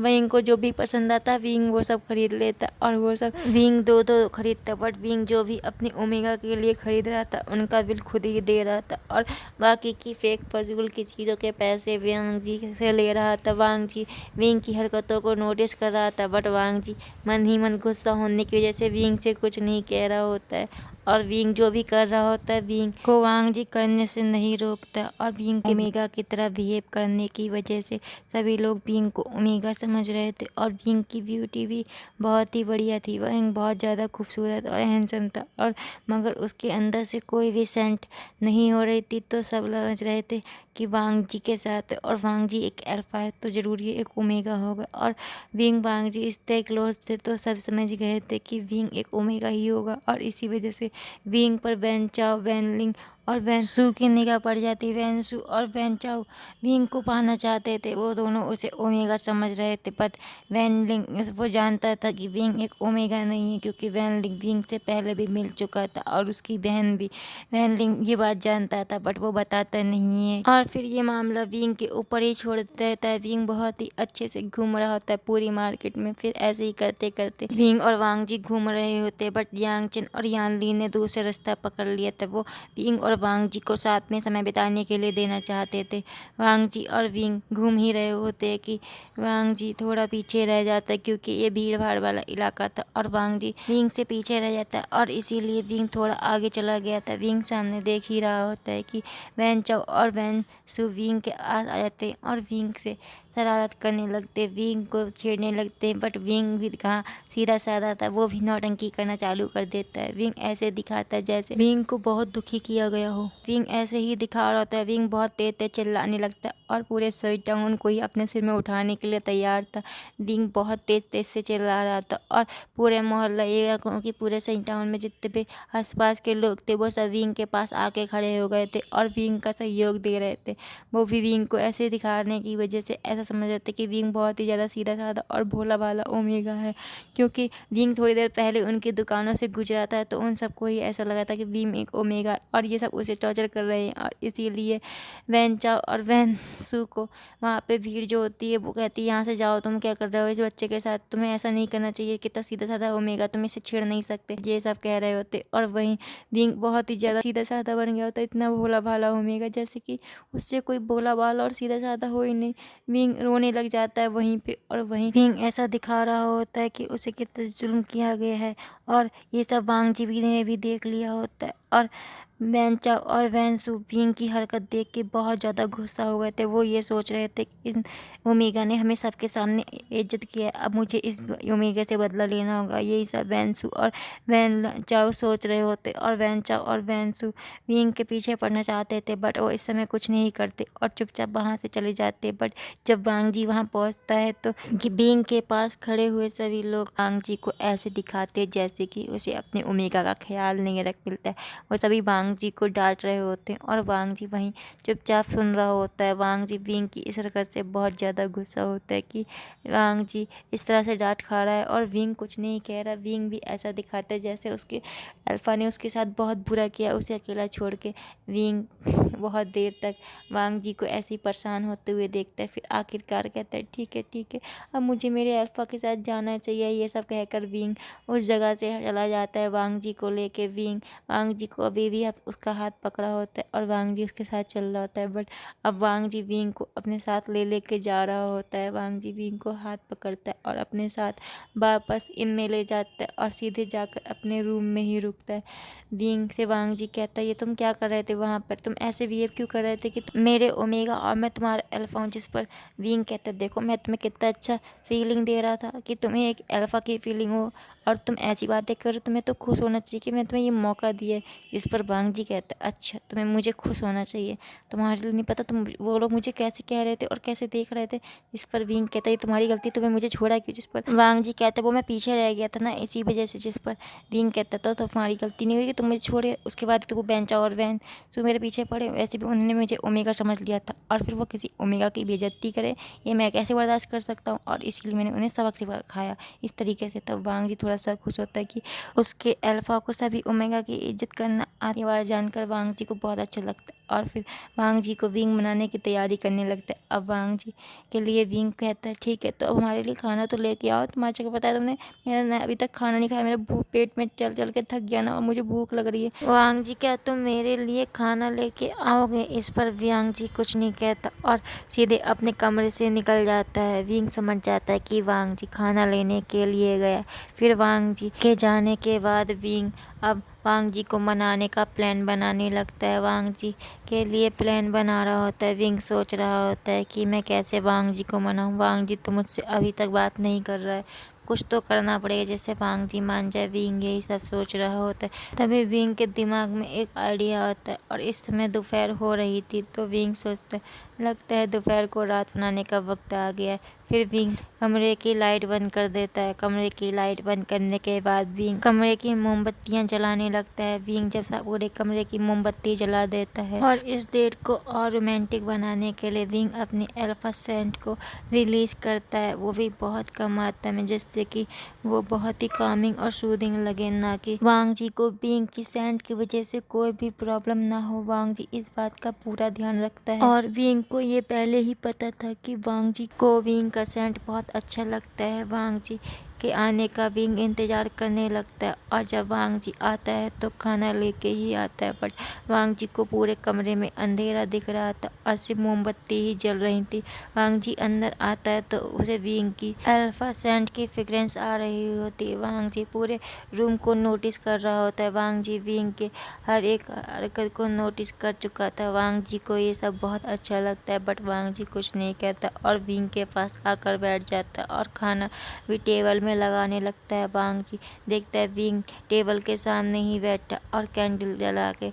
इस वजह से वांग जी को विंग का चेहरा अच्छे से दिख रहा होता है। वांग जी विंग को देखने लगता है। वांग जी को विंग भी बहुत अट्रैक्टिव और चार्मिंग लग रहा होता है। वांग जी विंग को देखता ही रहता है। आखिरकार फिर वांग जी को विंग ही होश में लाता है। फिर विंग वांग जी से कहता है तो फिर हमें खाना खा लेना चाहिए। वांग जी भी कुछ नहीं कहता और फिर विंग और वांग जी खाना खाने लगते हैं। वांग जी ने अपने लिए नॉन स्पाइसी खाना लिया था और वहीं विंग के लिए स्पाइसी खाना मंगाया था। वांग जी और विंग खाना खत्म कर लेते। खाना खत्म करने के बाद विंग वाइन के जार निकालता है और उसके बाद वाइन को 2 कप में डालता है। 1 कप अपने लिए और 1 कप वांग जी की तरफ बढ़ाता है। वांग जी कुछ नहीं बोलता अभी भी, तो फिर विंग खुद ही 1 कप पी लेता और उसके फिर वांग जी से कहता है क्या तुम वाइन पियोगे? जिस पर वांग जी नहीं कहता है। तो फिर वांग जी की ये बात सुनकर विंग कहता है ओके तो तुम वाइन नहीं पियोगे। ये कहकर विंग वांग जी के पास रखी वाइन को भी पी लेता और फिर इसी तरह से विंग 2 वाइन के जार खत्म कर देता है। जार खत्म होने के बाद विंग वांग जी से पूछता है आखिरकार मैंने क्या गलत किया है जो तुम मुझसे अभी तक बात नहीं कर रहे हो? मुझे कुछ समझ में नहीं आ रहा। तुम मेरे ओमेगा और तुम मुझसे नाराज़ हो और मुझे पता भी नहीं है कि मैं तुम्हारे साथ कुछ गलत किया है। फिर विंग के ये सब बोलने की वजह से वांग जी कहता है इस बेवकूफ़ की तो इसने मुझे इतना गुस्सा दिलाया और उसके बाद कह रहा है मैंने गलत क्या किया?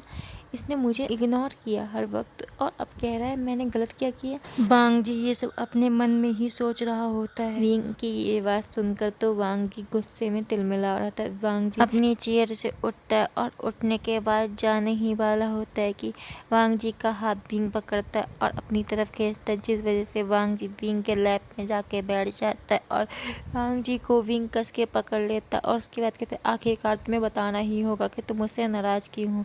ये कहकर विंग वांग जी को पकड़ लेता। अगर तुमने मुझे नहीं बताया ना वांग जी तो फिर मैं जो करूँगा उसके जिम्मेदार मैं नहीं होऊंगा। ये कहकर विंग वांग जी को देखने लगता है बट वांग जी भी बहुत ही ज़्यादा गुस्से में था, इसलिए वांग जी कहता है मैं कुछ नहीं बोलूँगा। वांग जी ये सब मन में कह रहा होता है, सामने से कुछ नहीं बोलता। वांग जी ने जैसे मौन व्रत धारण कर लिया हो। वांग जी के कुछ ना बोलने पर विंग कहता है आखिरी बार पूछ रहा हूँ तुम बोलते हो या नहीं? अगर तुम अब भी कुछ नहीं बोलोगे तो इसके बाद जो होगा उसका जिम्मेदार मैं नहीं होऊंगा, तुम होगे। ये कहकर वांग जी की तरफ देखता है। तब विंग देखता है कि वांग जी अभी भी कुछ बोलने के लिए तैयार नहीं है, तो फिर विंग वांग जी के लिप्स पे अपने लिप्स रखता है और थोड़ी देर में ही हटा लेता है। वांग जी विंग की तरफ देखने लगता है और फिर विंग वांग जी से कहता है अगर तुम मुझे अब भी नहीं बताओगे तो मैं इससे आगे भी बढ़ सकता हूँ। वांग जी विंग की ऐसी धमकी को सुनकर तुरंत बोलते मैं बताता हूँ वांग जी ये कहता है। और उसके बाद कहता है तुमने मुझे पूरे गुस्सू में इग्नोर किया, तुम्हें पता है तुमने मुझे मेरे भाई के सामने भी इग्नोर किया, सीचेनगा के आगे तो तुमने मुझे देखा भी नहीं, और तुम जब सीचेनगा को गले लगा रहे थे तब भी तुमने मुझे इग्नोर किया, और फिर तुमने मुझे पूरे रास्ते में मनाने की कोशिश भी नहीं की। मैं तुमसे बहुत ज़्यादा नाराज़ हूँ, मैं इतनी आसानी से नहीं मानूंगा। वांग जी ये सब बोलता है और कहता है अब मैं तुमसे नाराज़ हूँ, ठीक है, तुम्हें पता चल गया, अब मुझे जाने दो। वांग जी की ये सब बातें सुनकर विंग हंसता है और फिर वांग जी विंग से कहता है देखो तुम मुझ पे हंस रहे हो, तुम मुझे बिल्कुल पसंद नहीं करते, तो इसीलिए तो तुम मुझे सबके सामने इग्नोर कर रहे थे। मैं तुमसे बिल्कुल बात नहीं करूँगा, और तुम ना मुझे इग्नोर करते हो, ये बात मुझे पता चल गई, और तुम मुझे बिल्कुल पसंद नहीं करते हो, और इसलिए तुमने मुझे पूरे रास्ते भी मनाने की कोशिश नहीं की। तुम तो मुझे अभी तक नहीं मना रहे थे ना, तो मुझे पता चल गया कि तुम मुझे बिल्कुल बिल्कुल बिल्कुल भी पसंद नहीं करते हो, मुझे पता चल गया, इसलिए मैं पूरे रास्ते सोच लिया था मैं तुमसे बिल्कुल बात नहीं करूँगा और ना ही तुम्हारी बातों में आऊँगा। विंग वांग जी की ये बातें सुन के वांग जी से कह अच्छा तुम्हें ये प्रॉब्लम है कि तुम्हें ऐसा लगता है कि मैं तुमसे प्यार नहीं करता हूँ, तो मैं तुम्हें बताता हूँ मैं तुमसे कितना प्यार करता हूँ। ये कहकर विंग वांग जी के होठों पे किस करने लगता है और उस किस को डीप करते जाता है। वांग जी और विंग एक दूसरे को किस करने लगते हैं। वांग जी विंग का साथ दे रहा होता है और विंग अपनी किस को और भी डीप करते जा रहा था। विंग और वांग जी किस कर रहे रहते, विंग और वांग जी की सांस फूलने लगती, इसलिए विंग और वांग जी किस को तोड़ देते और एक दूसरे को देखने लगते। वांग जी से विंग कहता है कि अब बताओ क्या मैं तुम्हें और भी दिखाऊं कि मैं तुमसे कितना प्यार करता हूँ। इस पर वांग जी शर्मा जाता है और अपना चेहरा नीचे कर लेता है। फिर विंग वांग जी को अपनी गोद में लेके ही चेयर से उठता है और वांग जी के साथ सीधे बेड में जाता है। बेड में जाने के बाद विंग और वांग जी को पहले विंग बेड में लेटाता है और फिर उसके पास ही जाके लेट जाता है। इस बार विंग और वांग जी दोनों एक दूसरे को हक करके सो रहे होते। कुछ ही देर में दोनों की नींद लग जाती है और दोनों ही सो जाते हैं। करीब 2 घंटे बाद वांग जी पहले उठ जाता है और उठने के बाद वह अपने आप को विंग की बाहों में पाता है, इसलिए वांग जी कुछ नहीं करता और ना ही अपने आप को हिलाता है, बस विंग को देखते रहता है जब तक कि विंग ना उठ जाए। वांग जी विंग की बाहों में ही था और वांग जी पूरी तरह से विंग में खो गया था और फिर वांग जी को पता ही नहीं चलता कब वांग जी विंग के होठों पे अपने होठ रख देता है और वांग जी विंग को किस करने लगता है। वांग जी की किस खत्म होने ही वाली होती है कि तभी विंग वांग जी को किस करने लगता है और जब वांग जी को ये फील होता है तो वांग जी विंग का साथ देने लगता है और फिर विंग और वांग जी एक दूसरे को किस करने लगते हैं। ऐसा लग रहा था जैसे विंग ने वांग जी को अपने काबू में कर लिया हो। विंग जैसा चाहता वांग जी वैसा ही कर रहा था। वांग जी पूरी तरह से विंग के पैरों पे नाच रहा था। वांग जी की किस विंग के मुताबिक चल रही थी। अब विंग वांग जी के किस कर रहा था और बहुत ही ज़्यादा इंटेंस, और इस बीच वांग जी पूरा ध्यान किस में था और इसी वजह से वांग जी को पता नहीं चलता कि कब विंग ने वांग जी के अपर रूप को खोल दिया था और अपने हाथ को वांग जी की बॉडी में फिरा रहा था। वांग जी पूरी तरह से विंग के किस में था और वांग जी को पता भी नहीं चलता कि कब वांग जी लेटे से बैठ गया था और दोनों ही बैठ के एक दूसरे को किस कर रहे थे। किस करते करते ही विंग ने वांग जी के अपर रूप को वांग जी की बॉडी से हटा दिया था और अपने भी अपर रूप को अपनी बॉडी से हटा चुका था। विंग वांग जी के साथ किस कर रहा था और इसी किस के बीच वांग जी विंग के साथ पूरी तरह से एंगेज हो चुका था। वांग जी को कोई होश और कोई सुध-बुध नहीं थी कि विंग उसके साथ क्या कर रहा है। विंग फिर वांग जी का माउथ छोड़ता है। वांग जी गहरी गहरी सांसें ले रहा होता है और वहीं विंग वांग जी के होठों की जगह अब वांग जी की नेक में आ चुका था। वांग जी की नेक के बाद विंग वांग जी के चेस्ट पे भी आ जाता है और वहाँ पे भी किस करने लगता है। विंग ऐसे ही वांग जी के पूरे अपर पार्ट पे किस कर रहा होता और इस किस के बीच वांग जी पूरी तरह से मदहोश हो चुका था। वांग जी को तो जैसे कोई होश ही नहीं था और विंग वांग जी की लोअर ड्रेस भी उतार देता। अब वांग जी पूरी तरह से नेकेड था और फिर विंग अपनी भी लोअर ड्रेस को उतार चुका था। वांग जी और विंग पूरी तरह से नेकेड हो चुके थे। जल्दी बाहर आ जाओ, हम लोगों को रात का डिनर करने के लिए भी तो जाना है और फिर तुम लोग सो सकते हो। वैसे भी अभी तक तुम लोग रूम में पता नहीं क्या कर रहे हो। ये सब बोलकर वांग जी और विंग नेकेड हो चुके थे पर तभी कुछ अजीब होता है या कहूँ कुछ अलग होता है। Knock knock knock. Wang ji और विंग के कमरे का गेट बजता है और जिसमें से जियांग छा की आवाज़ आती है। वो कहता है विंग वांग जी। जियांग चन आगे भी कहता है विंग वांग जी, जब तक तुम लोग बाहर नहीं आओगे तब तक मैं बाहर ही खड़ा हुआ हूँ, जब बाहर आ जाओगे तब हम लोग साथ में चलेंगे। ये कहकर जियांग छा तो विंग और वांग जी पे ब्लास्ट कर देता है, बम फोड़ देता है और विंग और वांग जी अब जल्दी जल्दी तैयार होने लगते हैं। वांग जी तैयार होता है और सीधे ही बाहर के लिए चला जाते हैं। वहीं विंग भी तैयार होते हैं और बाहर के लिए चले जाते हैं। चारों लोग मिलकर खाना खाते हैं। खाना खाने के बाद विंग वांग जी और जियांग चन और यानली रूम में जा ही रहे होते हैं कि वांग जी बोलता है कि शायद अब इनमें दूसरा रूम खाली हो गया होगा, तो क्या आप लोग मेरे लिए दूसरा रूम देख लेंगे। जिस पर वांग जी की बात सुनकर विंग कहता है क्या तुम्हें मेरे साथ रहने में कोई दिक्कत हो रही है। वांग जी शर्मा रहा होता है और फिर विंग से कहता है नहीं, वो मुझे थोड़ा सा थोड़ा सा वो अंकल ने कहा था ना कि शादी से पहले एक रूम में हस्बैंड वाइफ नहीं रहते, और अभी तो हमारी मैरिज भी नहीं हुई है, हम लोगों को साथ में नहीं रहना चाहिए। और ये कहकर वांग जी कहता है अगर यहाँ पर रूम नहीं होगा तो हम दूसरा इन देख लेते, वहाँ पर रूम मिल जाएगा।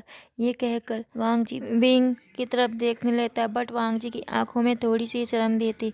विंग वांग जी की शर्म को नोटिस कर लेता है और वांग जी की हिचकिचाहट को भी, इसलिए विंग कहता है ठीक है हम देखते हैं, अगर रूम मिल गया तो अब तुम अलग रूम में रह लेना। ये कहकर वांग जी की बात मानकर विंग जाकर रूम देखता है और एक की ला के विंग वांग जी को दे देता है। वांग जी अपने रूम में चले जाता है। वहीं जियांग चन और यानली भी अपने रूम में चले जाते हैं और विंग वांग जी के बिना बहुत ज़्यादा अजीब फील कर रहा था, बट क्योंकि वांग जी ऐसा चाहता था तो विंग ने कुछ नहीं कहा। और फिर पूरे एक हफ्ते विंग वांग जी जियांग चन और यानली सही टाउन में घूमते हैं। सही टाउन में घूमते हुए वांग जी विंग के ज़्यादा करीब नहीं आता है, क्योंकि वांग जी हर बार शर्मा रहा था। वांग जी की शर्म और हिचकिचाहट देखकर विंग भी ज़्यादा कोशिश नहीं करता और नॉर्मली बिहेव करता है। तभी वांग जी भी थोड़ा कंफर्टेबल हो जाता है और विंग से नॉर्मली बात करने लगता है। और फिर एक हफ्ते बाद जियांग चन यानली और विंग वांग जी वापस गुसू में आ चुके थे। गुसू में आने के बाद विंग वांग जी और जियांग चन यानली पहले अंकल चैन से मिलते हैं और उसके बाद विंग जियांग चन और यानली अपने रूम में चले जाते हैं और थोड़ा आराम करने लगते हैं। वहीं विंग अब यांग चन और यानली को देखता है और कहता है तुम्हें क्या लगता है कि वांग जी को क्या हो गया है, वो मुझसे इतना कम बात कर रहा है। जिस पर जियांग चन कहता है अरे वो तुम्हारा हस्बैंड है, उसे थोड़ी शर्म आ रही होगी, और क्या जाहिर सी बात है, तुमने उसे इतना टॉर्चर क्यों किया था पूरे रास्ते। तभी विंग एक और बात कहता है। विंग कहता है वांग जी का सामान तो मैंने वांग जी को दे दिया, पर सी चैन का सामान अभी भी मेरे पास रह गया। इस पर जियांग चन कहता है ठीक है बाद में दे देना, वैसे वो तुम्हारा ही ओमेगा है। ये कहकर जियांग चन और यानली अपना अपना काम करने लगते हैं और आराम फरमाने लगते हैं। वहीं भी वही आराम करने लगता है, मगर वहीं पे सी चैन जो कि बहुत ज़्यादा खुश थे विंग के आने पर। जब विंग उनसे मिलने नहीं आता तो उन्हें थोड़ा दुख भी होता है, बट सी चैन समझ गए थे कि विंग थोड़ा थक गया होगा और वो उससे बाद में आके मिल लेगा। ये सोचकर सी चैन बस विंग के आने का इंतज़ार कर रहे होते हैं अपने ही कक्ष में। और फिर जब शाम हो जाती है तो सभी डिनर टेबल पर मिलते हैं और फिर डिनर करने के बाद विंग अपने रूम में चले जाते हैं। वहीं सी चैन भी अपने रूम में चले जाते हैं। सभी लोग अपने अपने रूम में थे, बट जैसे ही लॉकडाउन लगता है विंग अपने रूम से निकल जाता और सीधे सी चैन के पास जाता है। सी चैन के पास जाने के बाद विंग उन्हें सामान देता है जो कि उसने सी चैन के लिए भी खरीदा था। सी चैन जब उसे वो सामान मिलता है तो सी चैन खुश होते हैं और उस सामान को एक तरफ रख देते हैं और वहीं विंग को देखने लगते हैं और कहते हैं तुमने मुझसे मिलने नहीं आया पहले, क्यों। तो जिस पर विंग कहते हैं मैं तुमसे अब मिलने आया तो हूँ। जिस पर सी चैन खुश हो जाते और सी चैन सीधे जाके विंग के गले लग जाते हैं और गले लगने के बाद सी चैन विंग से कहते हैं ओह तो अब आ ही गए आप, वैसे भी मैंने आपका बहुत देर से इंतज़ार किया था, मैं तो आपको दोपहर में भी याद कर रहा था और मैं आपका इंतज़ार भी कर रहा था, बट आप आए नहीं। सी चैन इस समय तक पूरे विंग के गले में थे। विंग देख रहा था सी चैन उनसे कितना चिपके हुए हैं। फिर विंग इसी बात का फ़ायदा उठाता है और सी चैन को किस करता है। सी चैन विंग की किस से बहुत ज़्यादा खुश थे और सी चैन भी विंग को दोबारा किस कर रहे होते हैं। विंग और सी चैन की किस चल ही रही होती है कि विंग सी चैन के साथ किस तोड़ता है और उनसे कहता है क्या मैं तुम्हारे साथ और आगे बढ़ सकता हूँ। जिस पर सी चैन शर्माते हुए अपनी मुंडी हाँ में हिला देते हैं। जैसे ही सी चैन अपनी मतलब सिर हाँ में हिलाते हैं विंग खुश हो जाता है और कहता है फिर हमें आगे बढ़ना चाहिए। और ये कहकर विंग सी चैन को लेके बिस्तर में चले जाता है और उनके साथ इंटीमेट होता है। विंग और सी चैन इंटीमेट हो जाते हैं और फिर तो क्या था कि विंग पूरी नाइट सी चैन के साथ इंटीमेट होता है और करीब 4 बजे छोड़ता है। क्योंकि सुबह होने वाली थी, इसलिए विंग सी-चैन को छोड़ देता है। सी-चैन बहुत ज़्यादा थक चुके थे, बट विंग रुक ही नहीं रहा था। सी-चैन ने कितनी भी कोशिश की और फिर सी-चैन से विंग कहता, बेबी मुझे जाना पड़ेगा, वरना मैं अभी तुम्हारे साथ एक राउंड और कर लेता, बट क्या करूँ, तुम्हारे अंकल जाग जाएंगे और सभी गुस्सू के लोग भी, वैसे भी उनका 5 बजे उठने का टाइम है। तो अब मैं जाता हूँ और तुम भी थोड़ा आराम कर लो, बट तुम्हें 1 घंटे बाद उठना ही पड़ेगा बेबी, मैं तुम्हें थक आ चुका हूँ ना, कोई बात नहीं, तुम तो दोपहर में थोड़ा आराम कर लेना। जिस पर सी-चैन कहते हैं ओके, और ये कह के विंग तो चला जाता है।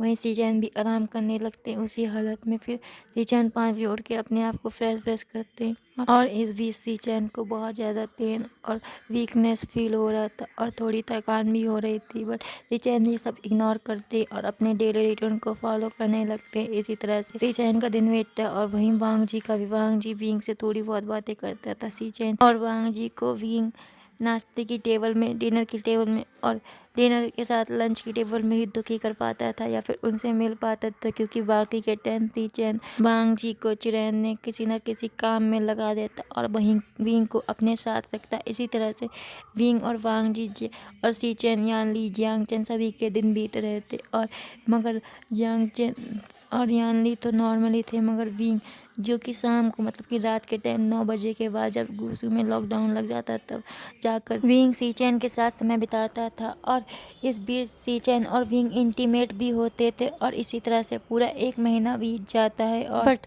अब कुछ समय से सी-चैन की तबीयत खराब होने लगी थी। उन्हें कभी उल्टी होती थी, कभी उनका सिर चकराता था। ऐसी तरह से सी-चैन को प्रॉब्लम होती थी, बट सी-चैन इस बारे में किसी को नहीं बताते। बट एक दिन सी-चैन को विंग देख लेता और विंग कहता है कि हमें तुम्हें दिखाना चाहिए वैद्य को, जिस पर सी-चैन कहते हैं ये कोई बात नहीं है। और फिर सी-चैन से विंग कहता है तुम्हें क्या हुआ है, तुम मुझे बता क्यों नहीं रहे। इस पर सी-चैन कहते हैं वो मैं प्रेग्नेंट हूँ, ये बात मैं पहले ही दिखा चुका हूँ और मुझे ये पता चल चुका है और मैं डर रहा हूँ कि अंकल को पता चलेगा तो वो मुझे मुझे मुझे डांटेंगे और मुझे पनिश भी किया जाएगा, क्योंकि मैंने मैरिज से पहले ही आपके साथ मैंने आपके साथ आगे सी-चैन नहीं बोलते। और फिर सी-चैन की बात सुनकर विंग सी-चैन को लेके सीधे अंकल चिरैन के पास जाता है और उन्हें बता देता है कि सी-चैन मेरे बेबी के साथ प्रेग्नेंट है। ये बात सुनकर चिरैन बहुत ज़्यादा गुस्सा हो जाते हैं और उस समय कुछ नहीं कहते और वो सी-चैन को डांटना भी चाहते थे, पर विंग उन्हें डांटने नहीं देता और कहता है कि मैं भी चाहता था और इसीलिए हम दोनों इतना करीब आए। फिर विंग चिरैन से कहता है अगर आप चाहते हो तो मैं अपनी जिम्मेदारी उठा लूँगा और आप चाहें तो हम जल्द से जल्द मैरिज भी कर सकते हैं। आप चाहो तो मेरे दोनों ओमेगा के साथ मेरी मैरिज करवा सकते हैं, वो भी जल्द से जल्द। ये बात सुनकर चिरैन कहते हैं तो फिर अपने फैमिली मेम्बर को बुलाओ, किसका इंतज़ार कर रहे हो। जिस पर विंग कहता है ठीक है। और फिर विंग सी-चैन को चिरैन के गुस्से से बचाने के लिए सी-चैन को अपने साथ ही लेके जाने लगता है। जिस पर सी-चैन से चिरैन कहते हैं सी-चैन तुम यहीं रुको। जिस पर फिर विंग बोलता है क्यों, वो मेरा ओमेगा है तो मेरे साथ जाएगा ना, और फिर अब तो मैं इसके साथ रह सकता हूँ, वैसे भी ये मेरे बेबी से प्रेग्नेंट है और अब आप हमें अलग नहीं कर सकते। वैसे भी आपने पता नहीं क्या। विंग कहता है वांग जी पट्टी पढ़ाई है, वो मेरी बात ही नहीं मानता और आपके बारे में कहता है कि अंकल ने ये कहा है, अंकल ने वो कहा है, जैसे देखो मेरे ओमेगा के पीछे पड़े हो, अब खाली मूली एक तो बचा है उसे तो छोड़ दो। जिस पर विंग की बात सुन के चिरैन कहता है विंग तुम्हारी इतनी हिम्मत। ये कहकर चिरैन इतना ही बोले होते कि विंग वहाँ से गायब हो जाता है। जब वांग जी को ये पता चलता है कि उसका भाई प्रेग्नेंट है तो वांग जी बहुत ज़्यादा खुश हो जाता है और वांग जी बहुत खुशी सी-चैन के पास जाकर उसका ख्याल रखने लगता है। विंग देखता है कि वांग जी को इस बात का बुरा नहीं लगा। फिर विंग पूछ भी लेता है वांग जी क्या तुम्हें इस बात से बुरा नहीं लग रहा कि तुम्हारा भाई प्रेग्नेंट है। जिस पर वांग जी कहता है मुझे क्यों बुरा लगेगा, मेरा भाई प्रेग्नेंट है, मुझे तो इस बात की बहुत ज़्यादा खुशी है और फिर मैरिज के लिए बाद तो हम सब साथ में ही रहने वाले हैं और फिर मेरा भाई कोई और थोड़ी है जो मुझे बुरा लगेगा, मेरा भाई है वो, मैं उसे कैसे पीछे छोड़ सकता हूँ। वैसे भी उसका आप पे पहला हक बनता है क्योंकि वो मुझसे बड़ा है। ये कहकर वांग जी शांत हो जाता है। वहीं विंग वांग जी की बात सुनकर खुश हो जाता है कि वांग जी को उसकी बातों से बुरा नहीं लगा। और फिर विंग के पेरेंट्स कुछ समय बाद विंग के पेरेंट्स जब गुस्सू में आ जाते हैं तो चिरैन से विंग की शादी की बात करते हैं और जिस पर चिरैन कहते हैं ठीक है हम जल्द से जल्द मैरिज कर लेंगे। बट विंग के पेरेंट्स कहते हैं कि इसकी मैरिज ईलिंग में ही होगी, विंग की मैरिज ईलिंग में ही होगी। जिस पर चिरैन मान जाता है और चिरैन चाहता था कि वांग जी की शादी और सीचैन की शादी जल्द से जल्द बींग के साथ हो जाए और इसीलिए चिरैन इस बात को मान जाता है। बट चिरैन ने ये बात मानने से पहले बेचांसे से कुछ समय लिया था और उस समय में जाकर चिरैन ने अपने भाई से बात की थी वांग जी, सीचैन और की मैरिज के बारे में और चिरैन के भाई ने हाँ भी कह दिया था। इसलिए चिरैन जाने के बाद पूरा 1 हफ्ते का समय लेते हैं और फिर गुस्सू से ईलिंग में जाने की तैयारी करने लगते हैं। इस बीच बींग की पूरी फैमिली पहले ही ईलिंग में जा चुकी थी और वहां जाकर बींग की मैरिज की तैयारी करने में लग चुके थे। बींग की पूरी फैमिली बहुत ज़्यादा खुश थी और खुशी खुशी बींग के मैरिज की तैयारी कर रहे थे और इसी तरह से पूरा 1 हफ्ते ईलिंग में इन लोगों को तैयारी करते हुए बीतता है। वहीं जब पूरे 1 हफ्ते बाद वांग जी की पूरी फैमिली गुस्सू से ईलिंग पहुंचती है और उसके 2 दिन बाद ही विंग और वांग जी सीचैन की मैरिज होने वाली थी। विंग, वांग जी, सीचैन अपनी मैरिज के लिए तैयार होने लगते हैं। जैसे ही ग्रूम को बुलाया जाता है तभी चिरैन और सभी लोग ग्रूम के आने का इंतजार करने लगते हैं। तभी जियांग चैन वहां से आता जहां से ग्रूम को आना चाहिए था और कहता है ग्रूम गायब है और ये बात सुनकर सभी लोग हैरान हो जाते हैं। तभी एक और आवाज़ आती है और वो आवाज़ किसी और की नहीं वैन लिंग की होती है। वो कहता है ग्रूम का किडनैप हुआ है। ये बात सुनकर सभी हक्का पक्का हो चुके थे। बट वहीं पे सीचैन, वांग जी भी आ रहे होते हैं जो कि ये बात सुन लेते हैं। सीचैन ये बात सुनकर तुरंत बेहोश हो जाते हैं और वांग जी को कुछ समझ में नहीं आ रहा होता।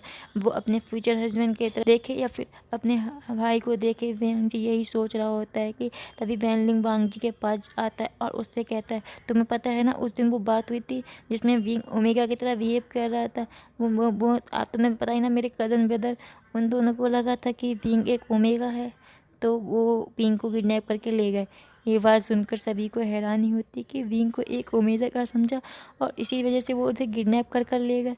ये बात सुनकर सभी लोग बहुत हैरान होते। वही बेचांसे की वाइफ कान से सरन पंडित से पूछती हैं क्या समय अभी भी बाकी है, कितना टाइम है, जिस पर पंडित कहता है आज का पूरा दिन ही शुभ है और आप किसी भी वक्त मैरिज कर सकते हैं। और ये बात सुनकर मैडम भी कहती है तो ठीक है आप आज का इंतजार कीजिए, कुछ समय बाद वो गधा आ ही जाएगा, वैसे भी उसी ने बवाल फैलाया तो वही समेटेगा।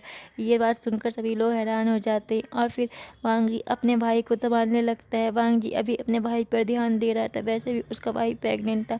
वांग जी इसी वजह से अपने भाई पर ध्यान दे रहा था। और विंग की मॉम बेचांसे ने भी तो कहा था कि विंग खुद ही देख ले और फिर वांग जी को भी पता था विंग आराम से अपने आप को बचा सकता है, वैसे भी वो एक अल्फा ना की ओमेगा जिस वजह से उसका किडनैप हुआ है। तो वांग जी निश्चिंत हो जाता है और अपने भाई पर ध्यान देने लगता है। वहीं दूसरी तरफ विंग अब बेहोश था और विंग को याद था कि उसने कुछ पिया था और उसी के बाद वो बेहोश हो गया था। और जब विंग होश में आता है तो अपने पास वैन सू और वैन चाओ को देखता है और उन दोनों को देखने के बाद विंग सब कुछ समझ जाता है कि इन लोगों ने मुझे क्यों किडनैप किया है। फिर विंग को बहुत ज़्यादा गुस्सा आ रहा होता है। विंग कहता है आज मेरी मैरिज थी और इन गधों की वजह से मेरी मैरिज लेट हो गई, मैं इन दोनों को छोड़ूंगा नहीं, इन गधों को इसकी तो ऐसी की तैसी। और ये कहकर विंग कहता तुम गधे कहीं के, तुम लोगों ने ये क्या किया, तुम्हें पता नहीं था कि मेरी आज मैरिज है। जिस पर वैनचे और वैनसू कहते हैं हाँ हमें पता था, तभी तुम्हें किडनैप करके लाए हैं कि हम उससे पहले तुम्हारे साथ एंजॉय कर सकें। ये बात सुनकर विंग हंसने लगता है और कहता है गधो मैं एक अल्फा ना की ओमेगा जिस वजह से तुमने किडनैप किया है और अब तुम्हें तो एक खैर नहीं। और ये कहकर वैनसू और वैनचू कि विंग बहुत ज़्यादा धुनाई करता है और कुछ समय बाद विंग जब इन दोनों की धुनाई कर लेता है तो इन दोनों को उठाता है और उसी तरह से अपने साथ मैरिज हॉल की तरफ ले के आ जाता है। मैरिज हॉल पहुंचने के बाद विंग उन दोनों को एक साइड में पटकता है और फिर अपनी मॉम बेचांसे से कहता है मॉम मैं अभी आ रहा हूँ, मुझे थोड़ा टाइम लगेगा, मैं अभी तैयार होकर आ जाता हूँ और हाँ मैं टाइम बाकी है ना मेरी मैरिज का। जैसे विंग की मॉम बेचांसे कहती है हाँ बिल्कुल आराम से आओ, कोई दिक्कत नहीं, आज का पूरा दिन है मैरिज का। ये बात सुनकर विंग खुश हो जाता है और खुशी खुशी भागता हुआ चले जाता है। वहीं इन सब की हरकतें देख के बाकी सभी लोग पागल हो रहे थे जो भी मैरिज में आए थे। अपने मन ही मन सोच रहे थे कितनी अनोखी फैमिली, इतना अजीब व गरीब तो कोई भी नहीं होगा। वहीं उस मैरिज हॉल में एक इंसान और भी था जो अपना सिर पकड़ा हुआ था और अपने भाई को देख रहा था। वो सोच रहा था अपने मन में क्या मैं अपने भाई से कह सकता हूँ कि हम अपने दोनों नेफ्यू की शादी इससे कैंसिल करवा दें, वैसे भी मैं अपने सी चैन के बच्चे को भी संभाल लूँगा। और मैं अभी तक तो संभाल रहा था ना वांग जी और सी चैन को, तो उसके बच्चे को भी संभाल लूँगा। क्या मैं मैरिज कैंसिल कर सकता हूँ? ये बात चिरैन अपने मन में सोच रहे होते, बट वो कुछ नहीं कहते और जो हो रहा था उसे होने देते हैं। इसी तरह से वांग जी, विंग और सी चैन की मैरिज हो जाती और पूरे मैरिज में चिरैन का दिमाग ख़राब था। वो बहुत ही बुरी शक्ल बना के इस पूरी मैरिज को देख रहा था और बहुत ही बुरे तरीके से अपने आप को समझ रहा था। वो सोच रहा था मेरे नेफ्यू का क्या होगा, विंग के साथ छोड़ रहा हूँ मैं, उसकी फैमिली कितनी अनोखी है और मेरे बच्चे कहीं उनकी तरह ना बन जाए। चिरैन ये सब सोच रहे होते हैं, पर जैसे तैसे करके वो अपने दोनों नेफ्यू की शादी विंग से होने देते। और जब विंग, वांग जी और सी चैन की मैरिज हो जाती, उसके बाद चिरैन कुछ समझ नहीं पाते और उनकी ये हालत भी नहीं थी कि वो कुछ समझ सकी। और इसीलिए जब वांग जी और सी चैन को उनकी विदाई करके लैन फैमिली से वे फैमिली में भेज देते और उसके करीबन कुछ समय बाद ही चिरैन के भाई को जाना पड़ता है, क्योंकि उन्हें अपना सेक्ट भी संभालना था और वो ज़्यादा समय तक वे फैमिली के साथ नहीं रुक सकते थे। इसलिए चिरैन और चिरैन के भाई और जितने भी गूसू से आए हुए लोग थे वो सभी गूसू के लिए वापस चले जाते। और सभी के जाने के बाद विंग और वांग जी और सी चैन की मैरिज की फर्स्ट नाइट थी। सी चैन के साथ तो विंग इंटीमेट नहीं हो सकता था, इसीलिए विंग अब वांग जी के साथ अपनी नाइट बिताएगा। और विंग पहले वांग जी के साथ नाइट नहीं बिता सकता था, उसे अपना फर्स्ट नाइट सी चैन के साथ ही मनानी थी। इसलिए पहले फर्स्ट नाइट को विंग और सी चैन एक साथ रहते हैं। भले ही विंग सी चैन के साथ इंटीमेट नहीं होता है, बट विंग और सी चैन पूरी नाइट एक साथ ही बिताते हैं। और अगले दिन वांग जी का नंबर आता है। वांग जी को देखकर विंग बहुत ही ज़्यादा स्मक कर रहा होता है। कहता है, तुमने पूरे टाइम मुझे परेशान किया और वो खड़ी अंकल मतलब कि चिरैन, उसके लिए तुमने मुझे सारे रूल रेगुलेशन फॉलो करवाया। अब मैं तुमसे इस बात का बदला दूंगा। ये कहकर विंग हंसने लगता है। फिर विंग वांग जी के पास जाता है और वांग जी की बेल हटाता है और फिर इसके बाद विंग और वांग जी वेडिंग वाइन पीते हैं। बट विंग को नहीं पता था कि वांग जी यानी कि लैन फैमिली के लोगों को बहुत जल्दी वाइन चढ़ती है और यही हो रहा होता है वांग जी के साथ। वांग जी अब अपने आप को कंट्रोल नहीं करता और सीधे विंग के ऊपर चढ़ने लगता है और विंग के होठों को किस करने लगता है। विंग वांग जी की इस हरकत से बहुत ज़्यादा शौक हो चुका था, बट विंग वांग जी का साथ देने लगता है और कुछ ही देर में विंग और वांग जी दोनों ही एक दूसरे को बहुत ज़्यादा किस कर रहे होते। इसके बाद विंग वांग जी की नेक में आता, बट कुछ और भी था। वांग जी भी विंग की पूरी बॉडी को टच कर रहा था। वांग जी विंग के पूरे अपर ड्रेस को उतार चुका था और उसके बाद विंग वांग जी के नेक पे किस कर ही रहा होता है कि विंग को कुछ फील होता है। वांग जी विंग के चेस्ट एरिया को अपने हाथों से टच कर रहा होता और उसे स्क्वीज भी कर रहा होता। विंग को बहुत ही ज़्यादा अजीब लग रहा होता, बट विंग ये सब वांग जी को करने देता है और कुछ ही देर में विंग भी वांग जी की अपर ड्रेस को उतार देता है। हम दोनों अपर एरिया से नेकेड थे और विंग और वांग जी एक दूसरे को टच कर रहे होते हैं। कुछ ही देर में विंग वांग जी दोनों ही अपने नेकेड हो चुके थे पूरी तरह से। अब उनके लोअर ड्रेस भी उनकी बॉडी में नहीं थे। विंग वांग जी को किस कर रहा होता है, वांग जी को हक कर रहा होता है और वांग जी के बॉडी को अपनी बॉडी से चिपका रहा होता है। वहीं विंग अपने लोअर पार्ट को वांग जी के लोअर पार्ट से स्क्वीज भी कर रहा होता है। वांग जी पूरी तरह से तिलमिला रहा होता है और आखिरकार वांग जी खुद ही बोल देता है विंग से कि विंग प्लीज़ ना, मुझे वो चाहिए जिस पर मैंने सोचा कि अब आपके हाथों में बाकी की इमेजिनेशन पे डिपेंड करता है कि अब आप क्या सोचते हैं और इस इमेजिनेशन को अब मैं आपके भरोसे छोड़ती हूँ और स्टोरी को आगे बढ़ाती हूँ। अगला दिन वांग जी विंग दोनों ही उठते हैं। वांग जी उठ नहीं पा रहा होता है, बट वांग जी उठने की कोशिश करता है और विंग को देखता है। वांग जी को ज़्यादा कुछ याद तो नहीं था, बट जितना भी याद था वांग जी उसकी वजह से पूरी तरह से लाल पीला नीला हो रखा था। वांग जी को बहुत ज़्यादा शर्म लग रही थी और वो विंग की आंखों में देख भी नहीं पा रहा था। वहीं विंग वांग जी की ऐसी हरकतों को देख के बहुत ज़्यादा मुस्कुरा रहा होता है।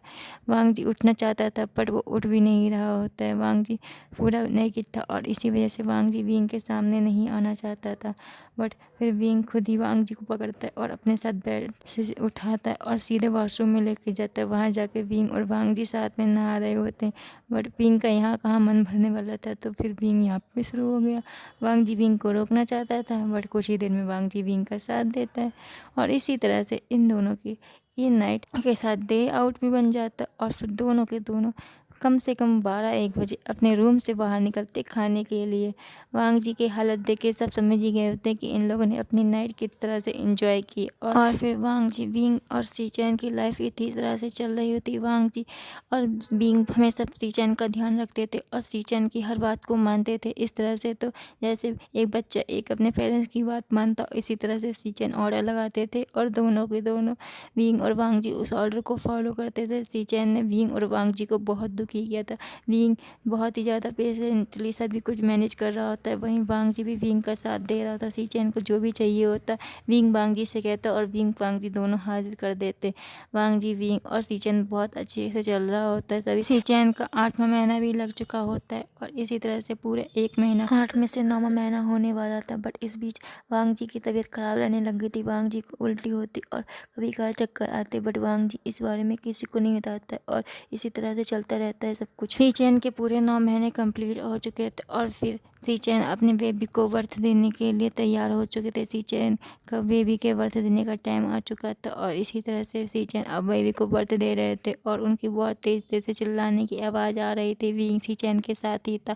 विंग ने सी-चैन का हाथ पकड़ा था और सी-चैन विंग को गालियाँ बक रहे थे, जो कि उनने यहीं पे आके सीखी थी। गालियाँ थी जो सी-चैन विंग को दे रहे थे और वहीं चिरैन भी यहाँ पे बाहर खड़े हुए थे जो ये सब सुन रहे थे। और चिरैन ने जो कुछ भी सुना था उस वजह से चिरैन का चेहरा लाल पीला नीला हो चुका था। अब उनका बहुत बुरा हाल था कि उनके नेफ्यू ने क्या क्या बोल रहा है, ये सब चिरैन के होश उड़ चुके थे और चिरैन ये सब बर्दाश्त नहीं कर पाते और वो वहीं बेहोश हो जाते हैं। बट उनके साथ कोई और भी था जो बेहोश होता है और वो कोई और नहीं, वांग जी थे, दोनों बेहोश हो चुके थे। और फिर सभी लोग चिरैन और वांग जी को देखने लगते हैं। वहीं बेचान से कहते हैं कांसी सेरन से, तुम इन दोनों को लेके दूसरे वैद्य के पास जाओ और उससे पता करो कि इन दोनों को हुआ क्या है। जिस पर बेचान से वांग जी और चिरैन को दूसरे वैद्य के पास लेके जाती है जियांग चेन और यानली की हेल्प के साथ, जिस पर बेचान से वहीं रुकते हैं और फिर कांसी सेरन वैद्य को वियांग जी और चिरैन के बारे में बताते हैं, जिस पर वैद्य दोनों की जांच करती है। पहले वैद्य बताता है कि चिरैन बेहोश हो गए हैं, उन्हें शायद बहुत बड़ा शौक लगा है और इसी वजह से वो बेहोश हो गए। ये बात सुनकर बेचैन से खुश जाती है। अच्छा, मुझे लगता है वही शौक लगा होगा। लगता है चिरैन अपने नेफ्यू की बातों से थोड़ा हैरान हो चुका है। ये कह के कान से सेरन थोड़ी खुश हो जाती और ये बात सुनकर वैद्य की तो वह सिट्टी पिट्टी को ले जाती। फिर कान से सेरन को वांग जी के बारे में पूछने के लिए पहले कान से सेरन को वैद्य को होश में लाना होता है। कान से सेरन वैद्य को हिलाते हुए वैद्य से पूछती हैं कि वांग जी को क्या हुआ है। इस पर कान से सेरन को वैद्य बताता है कि वांग जी प्रेग्नेंट और इसी वजह से शायद वो बेहोश हो गए। ये बात सुनकर कान से सेरन खुश हो जाती है और खुशी खुशी वांग जी के होश में आने का इंतजार करने लगती। तभी कान से सेरन को याद आता है कि उनका दूसरा सन इन लॉ अभी बेबी को बर्थ दे रहा होगा। ये याद करके ही कान से सेरन के धर्म संकट में पड़ जाती है कि पहले वो वांग जी को देखें या फिर सी-चैन के पास जाएं। तभी कान से सेरन सोचती है कि विंग तो है ना सी-चैन के पास, तो फिर मुझे वांग जी के पास रुकना चाहिए। सोच के वहीं पर रुक जाती और वहीं विंग का एक बेबी बॉय हुआ होता है और फिर विंग, वांग जी और सी-चैन चारों एक ही वार्ड में थे। विंग भी भर्ती था, वांग जी भी भर्ती था और सी-चैन भी भर्ती था। अब पूछो कि विंग कैसे भर्ती था। विंग इस तरह से भर्ती था कि विंग को सी-चैन ने बहुत सारी लातें, बहुत सारे घुसे, बहुत सारे मुक्के सब कुछ बताया था और इसी तरह से इस फैमिली के लिए हैप्पी एंडिंग हो जाती है। तो बाय बाय, फिर मिलेंगे एक न्यू स्टोरी के साथ। वैसे मैंने आपको बहुत पकाया, अब मैं कुछ कहना चाहती हूँ। लाइक, कमेंट, सब्सक्राइब करना मत भूलना। क्या है कि मैं आपके कमेंट एंड लाइक का बहुत इंतज़ार करती हूँ। Okay, bye bye guys.